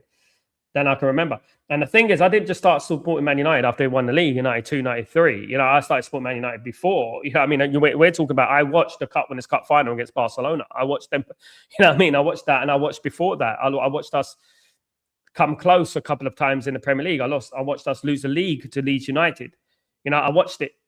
I watched Howard Wilkerson lift a Premier League title, champion Division 1 title back then for Leeds United. I watched Cantona lift a Division 1 title for Leeds United. I've seen that.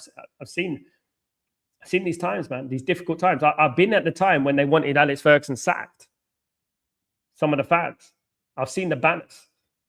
You know, people knew they couldn't mess with me when it come to United. You know, it was just like, It is Garnacho on the run, guys. Big opportunity, big space here. Rare space for Chelsea. Are they going to capitalize? No, they're going to pass back. Very slow play there from Chelsea. No one really sprinted into the box, which is quite surprising for me. No one really went for it there. No one really sprinted inside that box. It's weird. I would have been busting a gut to get in that box.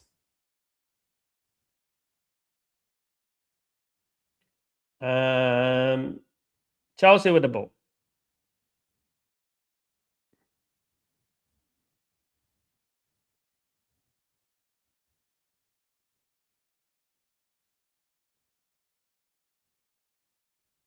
There's many people out there, content creators, who claim like they support Man United and they got knowledge and all that. Some of them have massive platforms, guys. But when you dig beneath the surface, you know, like I used to have a lot of haters online until the haters got to know me and they ended up liking me, you know, and because they realized, oh, he's not a fake, you know what I mean? And that's it. There's a guy in the UAE, right? His name's Steve. He's been supporting Man United and he's seen George Best play, right? I was going to Italy. I was at Abu Dhabi Airport. I was going to Italy and I bumped into him again. He was going to Manchester, right? And I was going to Italy. And we started getting a conversation about Man United. And I was talking about Man United and I was going, blah, blah, blah. Do you remember when this? And there's 1995. And no. And he was like, I can't remember. And you can't remember that game. I was like, you can't remember it. And this is a proper top red. Right? He's like, you can't remember that game. And he's like, my goodness me. But guys, I don't have the best memory in the world. The thing is, I don't. I just a lot of my life was like watching the football club, watching Man United. It was like that. Basically go to school thinking about Wednesday or Saturday or Sunday or Monday, thinking about Man United. It was like that. Here comes, didn't get the Kadioglu, didn't get the control there. Chance of Brighton, have they got it? Oh, he's open and it's wide. It was a good opportunity there from Mitoma. He didn't quite connect there, guys. Wide of the mark.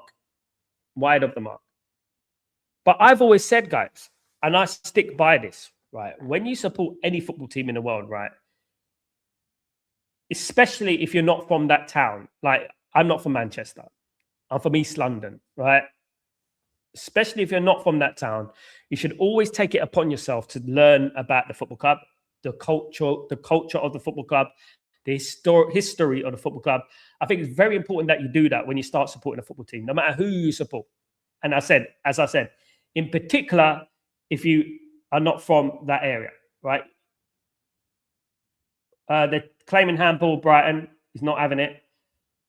If you're not from that area, I think it's very important because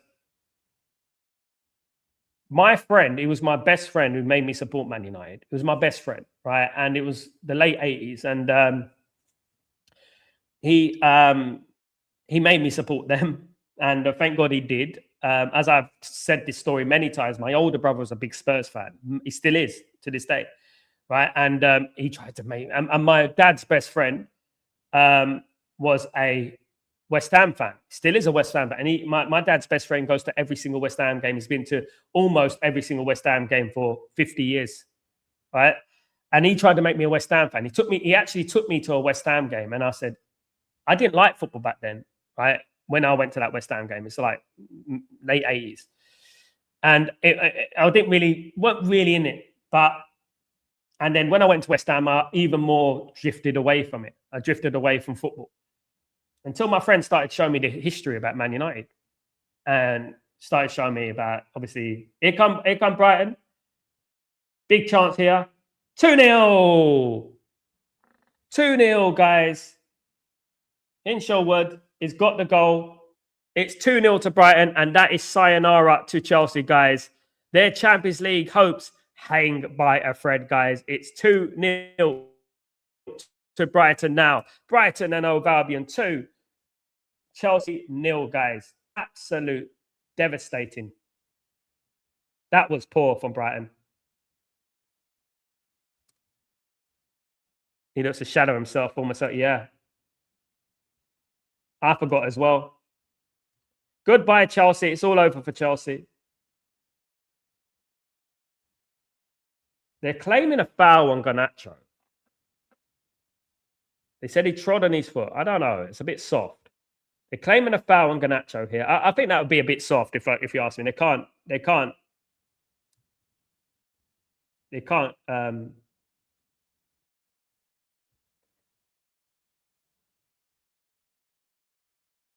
There's a good finish though. Very good finish. They can't give a foul for that. No, they can't give a foul for that. 2-0 to Brighton, guys.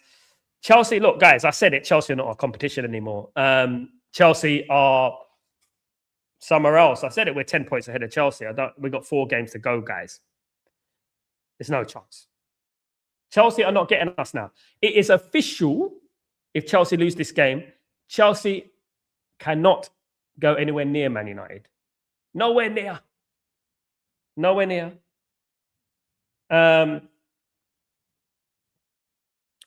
Yeah, we're in a different lane now, old Chelsea. We're in another lane. Stay in your lane with your Europa League, Conference League business. You know what I mean? You know, the funniest thing is, guys, is that, you know me, I go on various channels. I speak to fans from different clubs, big platforms some of them have. And the amount of abuse I suffered at the beginning of the season, you know, at the beginning, you know, the amount of crazy things I heard, you know, and now here we are, guys, you know, just sitting there, 3rd place, chilling, you know. That's a tough tackle on Cogurella. Minter gets a yellow card. 2-0 to Brighton, by the way, guys. Yeah, devastated. Rosenior's losing his job, mate. Rosenior's losing his job. If Rosenior was in charge of Chelsea in January, Chelsea would be getting relegated, guys.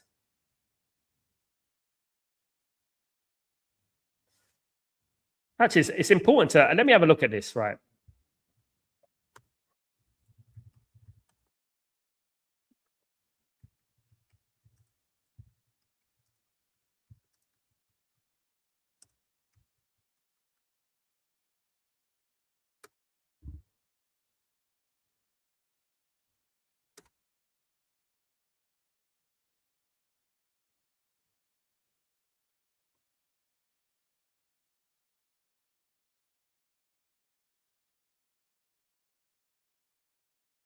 I need a picture. I need a copy of the Chelsea the table from January. I know Man United are top. I actually think Chelsea will be in a relegation zone. The way Chelsea are playing, every time I see Chelsea, Chelsea are losing. Every time I see Chelsea, Chelsea are losing. I don't see Chelsea winning anymore. I'll be honest. I think Maresca, you know, there's mistakes you make in life. You know, Garnacho leaving Man United, right? And Maresca, sacking Maresca. My goodness me. One of the worst decisions you could possibly say, isn't it, in regards to sacking Maresca? Chelsea, big up Stevens. Chelsea be lucky to get European spot. I agree. Look at Brentford. Look at Brighton, Stephen. But I know I don't want Brentford to get Europe, obviously, because that would mean they have to get something against Man United, which I don't want them to get next Monday. But they've got a possibility to finish ahead of Chelsea. But I still think they'll actually finish ahead of Chelsea, Brighton and Brentford. And looking at this game, where, let's be real, guys, Brighton have been the dominant side in this game. They've been the better side throughout the game, guys. Dominant in this game. You know, absolutely dominant in this game. Greg, Sal, what had your dad's best friend said about West Ham moving the club's home to London Stadium and selling off the bowling ground in Stratford for the restated tournament? It's been a decade. He wouldn't have liked it, mate. He wouldn't have liked it. Like, I've been privileged to go to the bowling ground, Upton Park, for many, many times. I've actually played there. My brother's played there. We had a game there. In charity, celebrity football match. My brother's a rapper and stuff like that. Anyway. But he wouldn't be happy. I don't think any West Ham fan is happy, but they needed to move on. The problem is that, you know where Stratford is? I lived 15 minutes from Stratford, walking distance, right? I lived 15 minutes from this stadium, London Stadium. 15 minutes. It's next to Westfields and all that. And obviously Stratford is East London. You know, it's down the road from West Ham, near Plaistow, near all that Upton Park area. But the problem was not the fact that West Ham were moving from the London Stadium. It's the fact that the kind of stadium it is. It's not a West Ham kind of stadium, if you know what I mean. You know, and it's not Upton Park. But when you look at things realistically, there's a big history at Upton Park. Of course, there is. Upton Park, you know, it's a big history there. But they were relegated there too a few times. You know what I mean? They were relegated there. So it wasn't like it was an absolute fortress. It was a tough place to go, I remember. Oh, what a goal that would have been. Unlucky there from Matoma. It was a tight football ground. They call it the chicken run, isn't it? The chicken run, isn't it? It was a tight ground. We had bad times there. Obviously, we lost the league in 1995. But the London Stadium just looks like the reason that Juventus, those who know, moved from the Stade delle Alpi to the Juventus Stadium where they are now. The reason they moved to that, even though that stadium's smaller, it's more compact. It's more like a football stadium. You know what I mean? London Stadium is not a football stadium. And I know that Man United don't play well there. We generally have a bad record at the London Stadium, to be honest. We had a better record at the Upton Park. It's not a football stadium, you know? That's what I would say. Richard, what's going on, my friend? I'll be doing well. United will beat Brentford comfortably on Monday night. I hope you're right, my friend. They're fighting for European football, by the way, Brentford. Chelsea was scam at getting Europe by winning the FA Cup. I think Man City will win the FA Cup.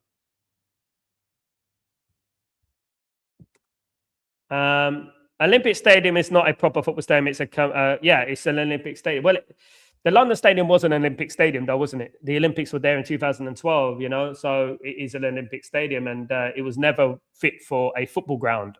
They've made it into slightly a football ground. Obviously, they made it smaller. They made it smaller. I've been there a few times, and when you're there, you're so far away. You're so far away from the action. It's ridiculous. You know, it's like when I used to go to like the Olympic Stadium in Rome, or, you know, you go to the old Stade delle Alpi or something like that. There's a reason why Inter Milan, AC Milan are very successful and Lazio and Roma are not, you know? It's because the stadium, the vibe, it's a football thing, you know what I mean? With Roma, it's like Olympic Stadium, it's Olympics. I know it's for the World Cup in 1990 and that, but it was also for the Olympics, and it's an Olympic stadium with a running track around it. And it's not intimidating. It's not. You know, you can have all the fireworks and the flares that you have and the noise. On the pitch, it's distant. You know, it's distant. And that's what I would say. The London Stadium, it doesn't have any personality. No. It's a nice place. Stratford, look, I'm from East London. It is good. It's good. It's a good... good for the area, which is a poor, deprived area of East London, which I lived in, basically around the corner. I lived in E10. Stratford is in E15. Those who know. I'm E10 Leighton. That's what I am. I lived in Leighton Orient. Leighton Orient was my back garden, right? I felt like the way that West Ham treated Leighton Orient in that area was atrocious. Leighton Orient wanted to share the London Stadium, didn't they? And they were going to invest in it and stuff like that. And they said no. West Ham. Here come, starts to wrap it up. Almost 3-0. Kadioglu very close there. And yeah. Leeds will beat Chelsea in the FA Cup. It's not a guarantee. Leighton Orient's close to London Stadium, but they are not allowed to use it on their home ground. They wanted to, but Chelsea, West Ham denied them. Yeah. West Ham denied it. Leighton Orient are the second oldest club in London. You know that. Fulham are the oldest. Leighton Orient are the second oldest club in London. They're older than Arsenal. They're older than West Ham. They're older than all them. You know. So what? Obviously, they wanted to help. What they should have done is that they should have helped the East End and got Leighton Orient and West Ham playing at that stadium, which I think would have been good. You know. But they didn't do that. They just wanted to be selfish with it. You know, and stuff. But that's West Ham for you. You know, at the end of the day.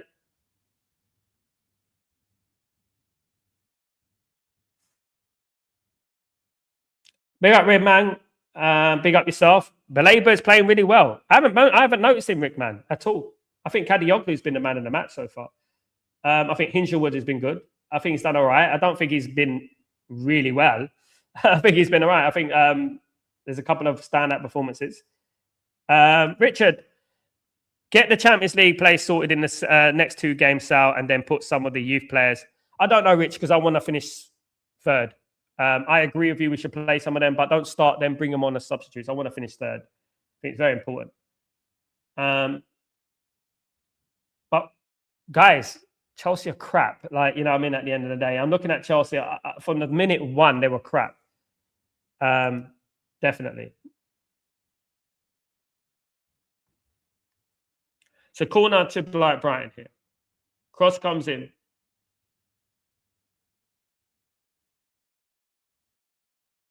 Van Heck with a header. Wide of the post, guys.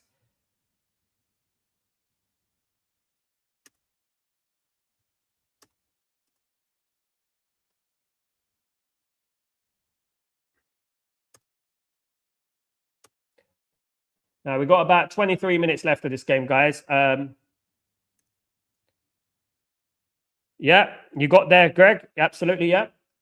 You can actually see my old house that I lived in for 20 years from the pictures. I had a floodlight in my garden, almost, sort of. The big, tall ones. I didn't like them, and I'll tell you why. Now, Leighton Orient were owned by Barry Hearn. Barry Hearn, obviously, is the owner of Matchroom Sports. Matchroom Sports, obviously, they organise the big boxing matches. Anthony Joshua, blah de blah, of course. And I remember when Matchroom Boxing started, and Barry Hearn is the dad of Eddie Hearn, who is obviously the big promoter, big boxing promoter. They were very arrogant. They're very full of themselves. This is why I didn't go near Leighton Orient at a young age, right? They're very full of themselves, and what they did, they decided. We used to have, obviously, my garden at my house. I was raised in a big flat. Like, I moved into that house. I was poor. I moved into that house in 1992, and basically, it was nice because the stand there was small, so you had sun coming into your house and stuff over the stadium and stuff like that. What Barry Hearn did about 2000, 2003, about 2003, I think it was. He decided to build flats, apartment blocks in each corner of the ground. And that's what you can see now. If you go to the ground now, you can see 4 apartment blocks. And it blocked out our sunlight completely. You know, I know there's not much sun in London anyway, but it did block it out. And you had big flat, like you could see from your garden, and people looking out their windows and things like that. Do you know what I mean? Yeah. I didn't like him. Here come Chelsea. Massive chance. Oh, they couldn't pick up the right ball there. That was a big opportunity for Chelsea there. They needed to pick up the right ball. Gusto he should have done a little bit better there. Pick up, look up, and place it like Bruno did, of course. Nearly identical. Nearly identical. Nearly identical. Cross comes in.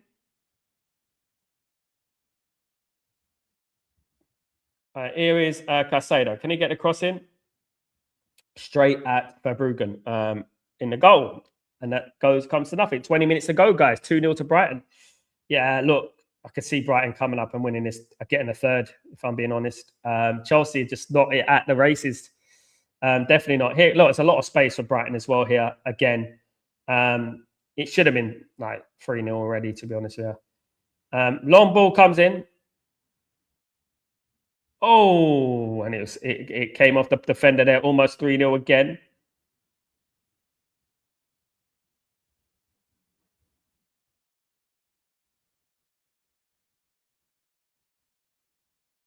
Yeah, Chelsea again, absolutely mullered here. Absolutely mullered. I can see Danny Welbeck coming on. I can see Danny Welbeck coming on and getting another goal, to be honest with you. That's what I can foresee more than Chelsea get back into this game. I can actually see Danny Welbeck coming back on. Yeah.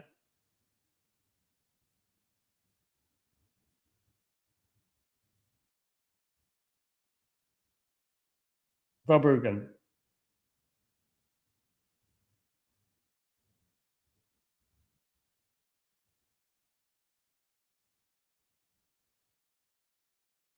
Out here wide.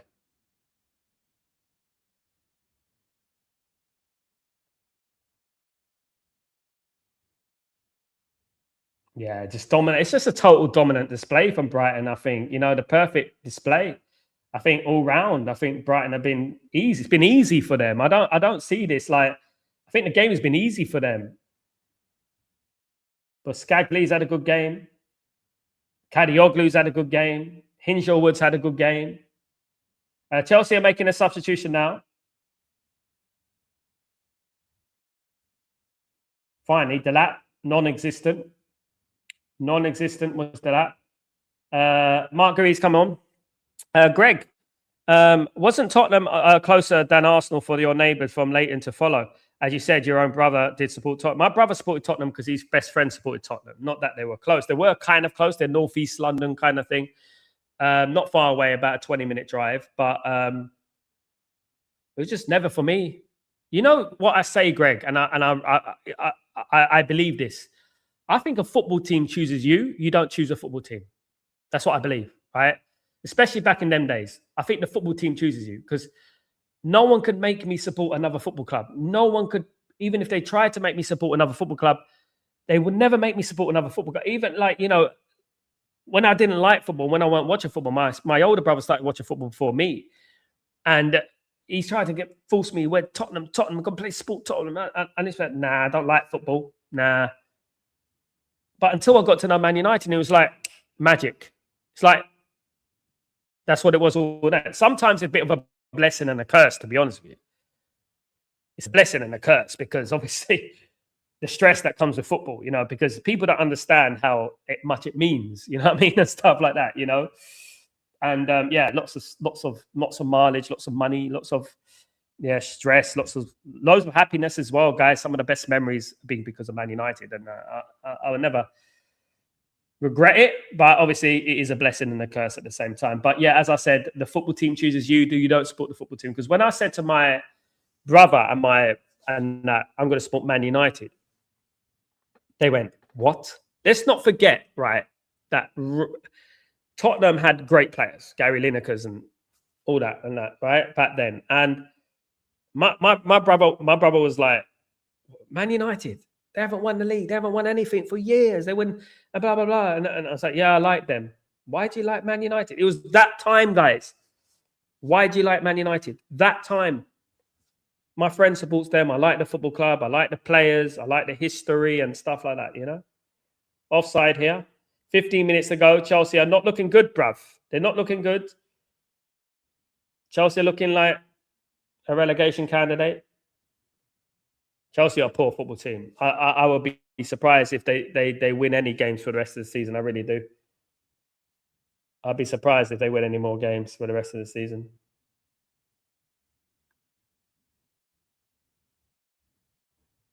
Right. Brighton with the kick here. And Verbruggen kicks it long.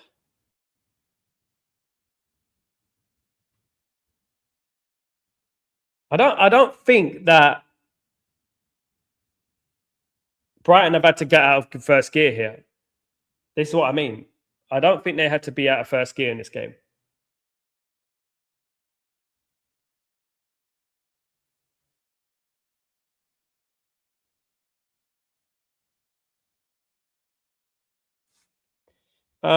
Greg, in the United States, if we have a local team, it might be the only professional team in that sport for hundreds of miles. That's the difference, isn't it? That's the difference, you know.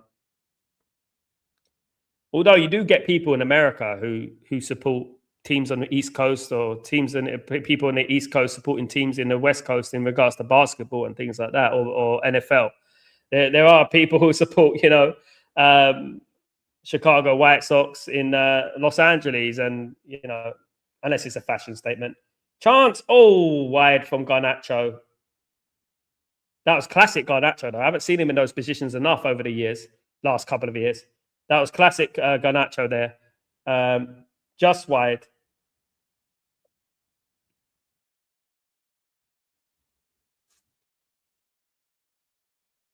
But now you get obviously people in America supporting Man United and things like that, don't you? I mean, I grew up when Americans used to make fun of soccer. I remember they used to make fun of it. They used to laugh at it. Soccer mums, soccer mums, and all that. Yeah, I mean, those days. I never forget when the World Cup went to America in '94 and Diana Ross missed that penalty, went over the bar, and the goal broke like that. It was supposed to go in the goal, and the shot was meant to look like it was so powerful it broke the goal in two, but the ball went over. I think that was a clue actually to the penalty shootout final. You know what I mean? Those people moved from the cities where the clubs they follow are. I know loads of rappers who are from Los Angeles who support New York Knicks and in basketball and things like that. I've got connections in Los Angeles, a lot. A lot of connections in Los Angeles. My brother's American citizen. My brother, the Tottenham fan, is American citizen. He's married in America, in New York. So my grandma's American. I know people in Houston, Texas, who support North Carolina, South Carolina, North Carolina. You know, and I know a lot. You know, I know a few. Like, but it doesn't matter for me. For me, it doesn't matter. It depends. What it is, it depends what you feel. Who you feel for a club. If you feel for something, if you feel it, you know, no one can tell you otherwise. You know, no one can say that you're not a supporter because you live in Japan or you live in America or, you know, of Man United. You feel it and you love the club. I know people getting up at 3 a.m. on Monday to watch Man United, you know.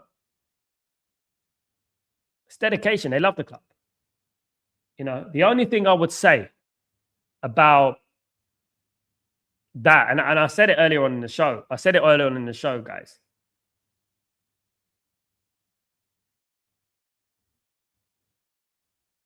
The only thing I would say is that do the work research on the football club.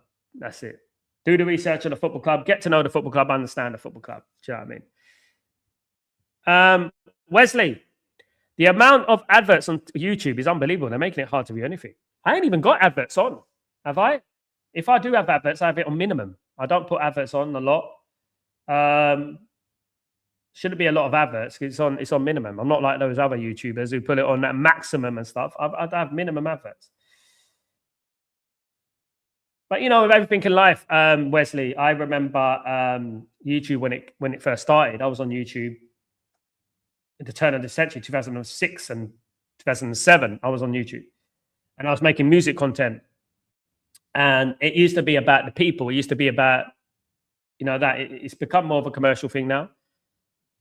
But you know, as everything, things evolves, isn't it? Things evolve and things cost money, and that's what it is, isn't it? And that's life, unfortunately. You know, unfortunately. But I don't put on my adverts on aggressive. I put mine on very low. Like, no, you have to pick one. I put it on low. Chance for Chelsea. Oh, it's gone wide. Another chance this time from Gui there. Snoop Dogg from LA supports the Pittsburgh Steelers. There you go, Marcus. But he always wears LA Lakers, though, doesn't he? He does wear Lakers things. He does wear Lakers. But yeah, probably supports them, yeah. It's who you're affiliated to, isn't it? It's who you feel, isn't it? It's what you feel, your personal experiences. Now, the amount of times I got criticized, and to this day, to be honest with you, for supporting Man United. People are like, why didn't you support a London team? Because I don't like the London teams. I didn't like Chelsea. I didn't like Arsenal. I don't like Crystal Palace or Tottenham. I didn't like them. I didn't like West Ham. You feel a connection to the teams. You know what I mean? You feel a connection to teams and stuff. You know, as I said, the team picks you. You don't pick the team, and that's what I would always say.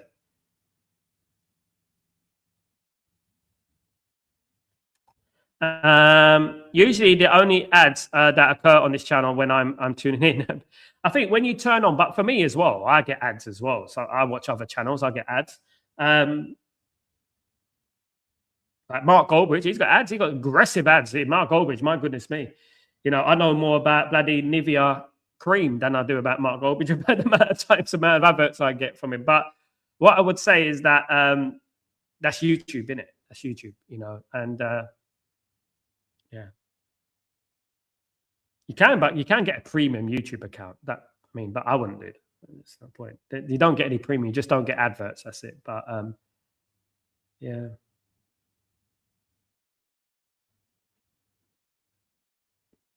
But YouTube, believe it or not, adverts pay people. They're the ones that pay, isn't it? It's what gets the money for the content creators, and it's not a lot of money. believe me. And you know, it's what pays the content creators at the end of the day. You know, and people bring in that great content and that latest transfer news, of course. Man United original Newton Heath 1878 railway workers, born on three rivers, Irwell and Medlock. Yep, international from the start. It's not where you are from, it's where you are at. Here, my friend. Spot on. People don't know the history. Do they know the history about the Italians as well, my friend? Do they know the history about Italy and Man United? I think they need to look. You know what I mean? I said it. Our greatest players in our history, a lot of them were not from Manchester, you know what I mean? And Georgie Best is not from Manchester, you know, at the end of the day. And Sir Bobby Charlton is not from Manchester, you know, and it's actually Geordie. Yeah. Snoop Dogg loves the Steelers as much as the Lakers. That the name his youth team, Snoop's Steelers. Pomona Steelers. Yeah, I saw that. How's his son doing, by the way? I do remember. I've worked with Snoop. You know that?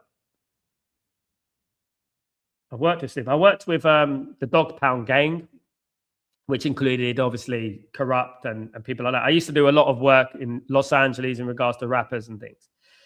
Obviously, one of my guys was Shade Shiest. I don't know if you ever heard of him. I had him. Worked with him quite intensively. TQ. We had a big hit with Westside. A few... lots Outlaws, Tupac, but some of it was generally a fashion statement, you know, like nobody will wear like Chicago Cubs hat, rare you would see that, but people will wear the Chicago White Sox baseball cap, you know what I mean? So they wear no, I would never see a Chicago Cubs baseball cap, but I'll see a Chicago White Sox baseball cap, you know what I mean? And I've been Chicago. Sal, if you could have one left back added this summer, who would it be? Same question, sticking with the left backs who are available. Patrick Dorgu. That's it. You know, Patrick Dorgu would be my left back. If I have one left back, it'd be Nuno Mendes, mate. Nuno Mendes. If there's one left back I can have right now. Absolutely. Nuno Mendes. PSG.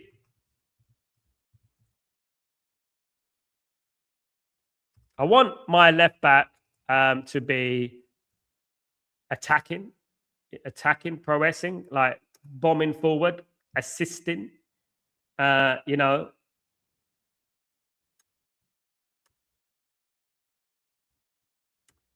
I want him to be a proactive in the action all the time and stuff like that. We've got 5 minutes to go, guys. 2-0 to Brighton in this game. I want him to be proactive, assisting and crossing that ball into the box and things like that, you know? Definitely.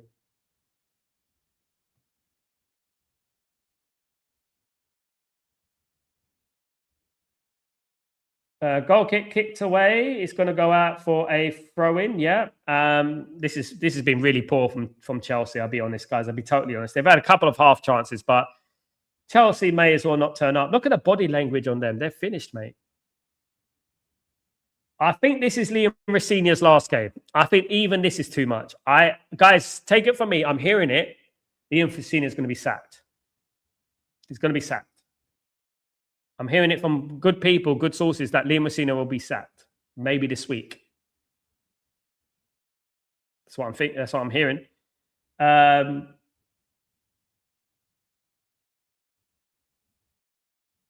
Because at the moment, when you look at Chelsea don't look like any sign of improvement. And this is a very, very crucial last few games of the season.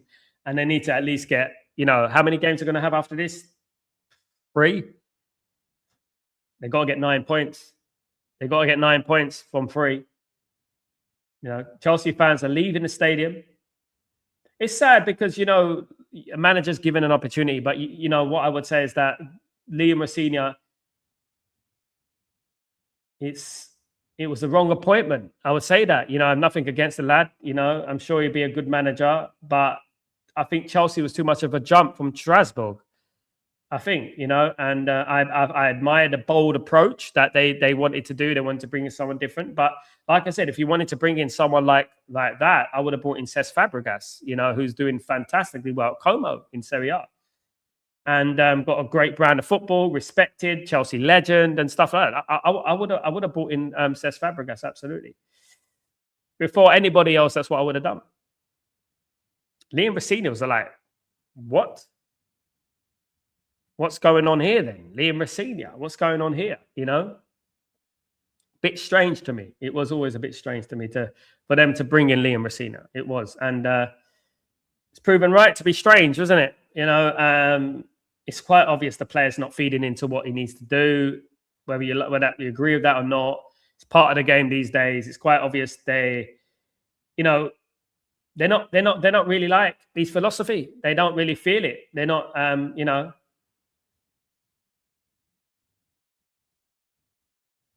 you got to be ruthless these days. You got to be almost a dictator as a football manager these days. Honestly, you do. Especially teams like Chelsea, you've almost got to be like really ruthless. But it depends what the board want. If they want a first team coach or they wanted a manager. I think they appointed Liam Rosenior as a first team coach. I don't think they appointed him as a manager. I think they appointed him as a first team coach. Shot from Caicedo straight at the goalkeeper, deflected into the hands of Verbruggen. Yeah. Harry Redknapp is the celebrity in the jungle in this but yeah, I heard about that, Nikki. I heard, so is Jimmy Bullard, isn't it? Who used to play for Wigan and Fulham, if you remember. I saw a clip of Jimmy talking and Harry Redknapp talking about Les Sealey, the great Les Sealey, of course, rest his soul. And a West Ham game against Liverpool at Anfield and about his never. I saw that. I saw a clip of that. I did see a clip of that. I was interested. I was watching it, but I'm in the UAE, so I'm not seeing everything, but I do see clips of it and stuff. Americans have all the gear and no idea in football teams. I know you took a man to the moon, allegedly.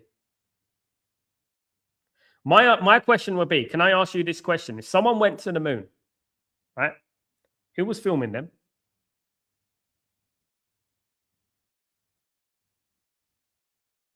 Greg, will the sacking occur before or after the season ends? I think it's going to happen before, mate.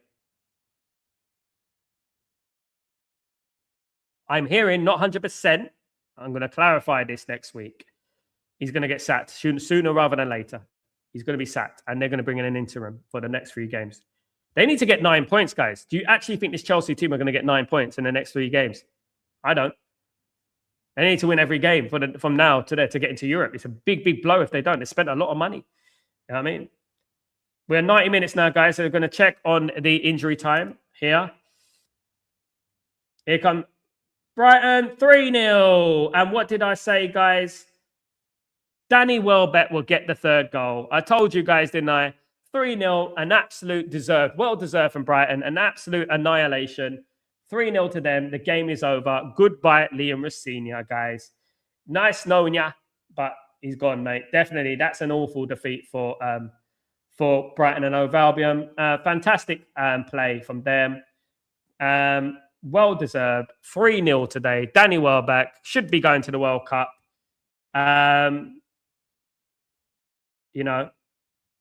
Should be going to the World Cup.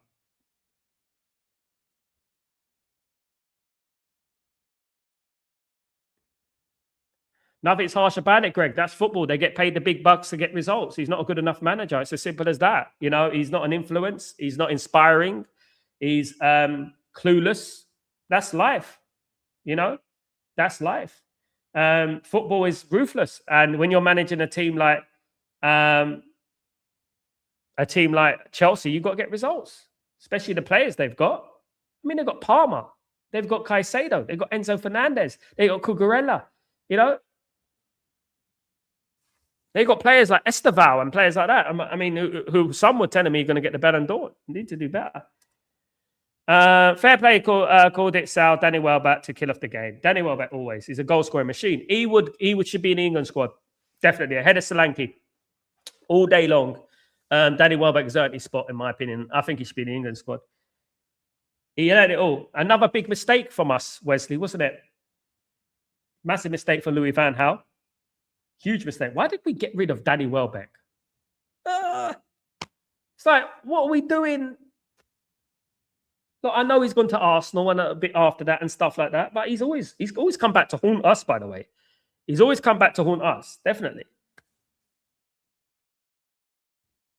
Honestly, great finisher, great record as well, even at England level. Great record, you know. Got nothing but love for Danny Welbeck. He's done well for himself. Welbeck, well, absolutely. But this is 3-0. We got literally under a minute to go in this game.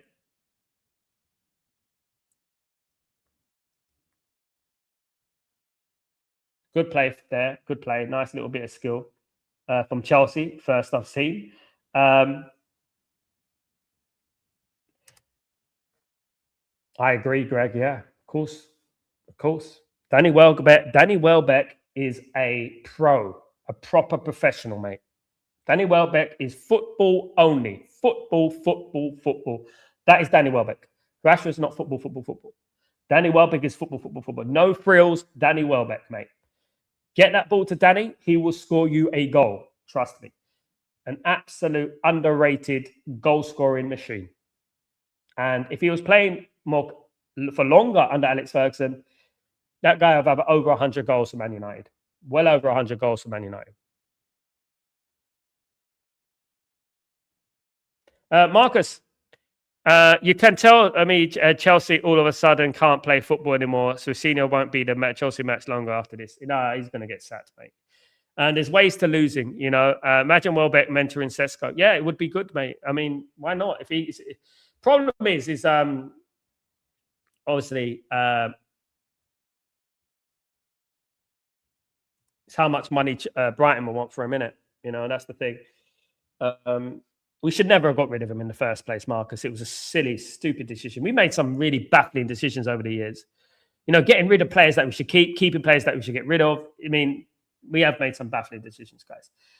This game is almost over, guys. We're almost full time here. Chelsea fans look depleted. They look dead and buried, guys. Sorry, Chelsea, but it's not going to be your year, my friends. Absolutely not. The answer is blowing in the wind. You're blowing your European Champions League aspirations away. Definitely that. Chelsea are losing 3-0. As I said, it's not the losing that count. It's how you lose. And for me, Chelsea were lucky not to lose this game 5-0. Honestly. They were lucky not to lose this game by 5-0. If it wasn't for Sanchez, the couple of big saves, I think Chelsea would have lost this game 5-0. Definitely.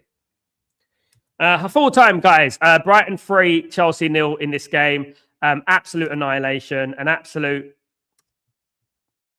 terrible performance from Chelsea. Awful. Among 22 players on the field between these two teams, if United could cherry pick one player, we should do is kind of select Danny Welbeck. Out of Brighton,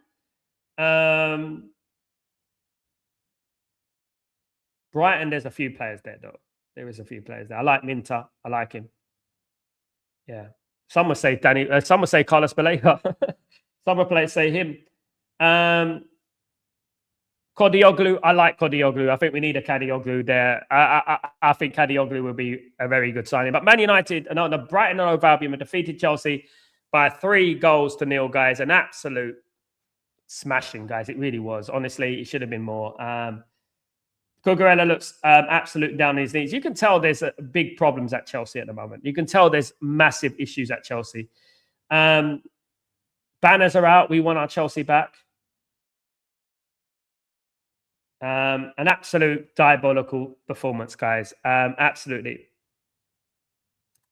Neither would I, Greg, but you know what? You know how people feel. Some people like Slipknot, some people like Aqua. Who cares? I mean, at the end of the day, I wouldn't as well, Greg. Absolutely not. I wouldn't touch him, no. Not for the price.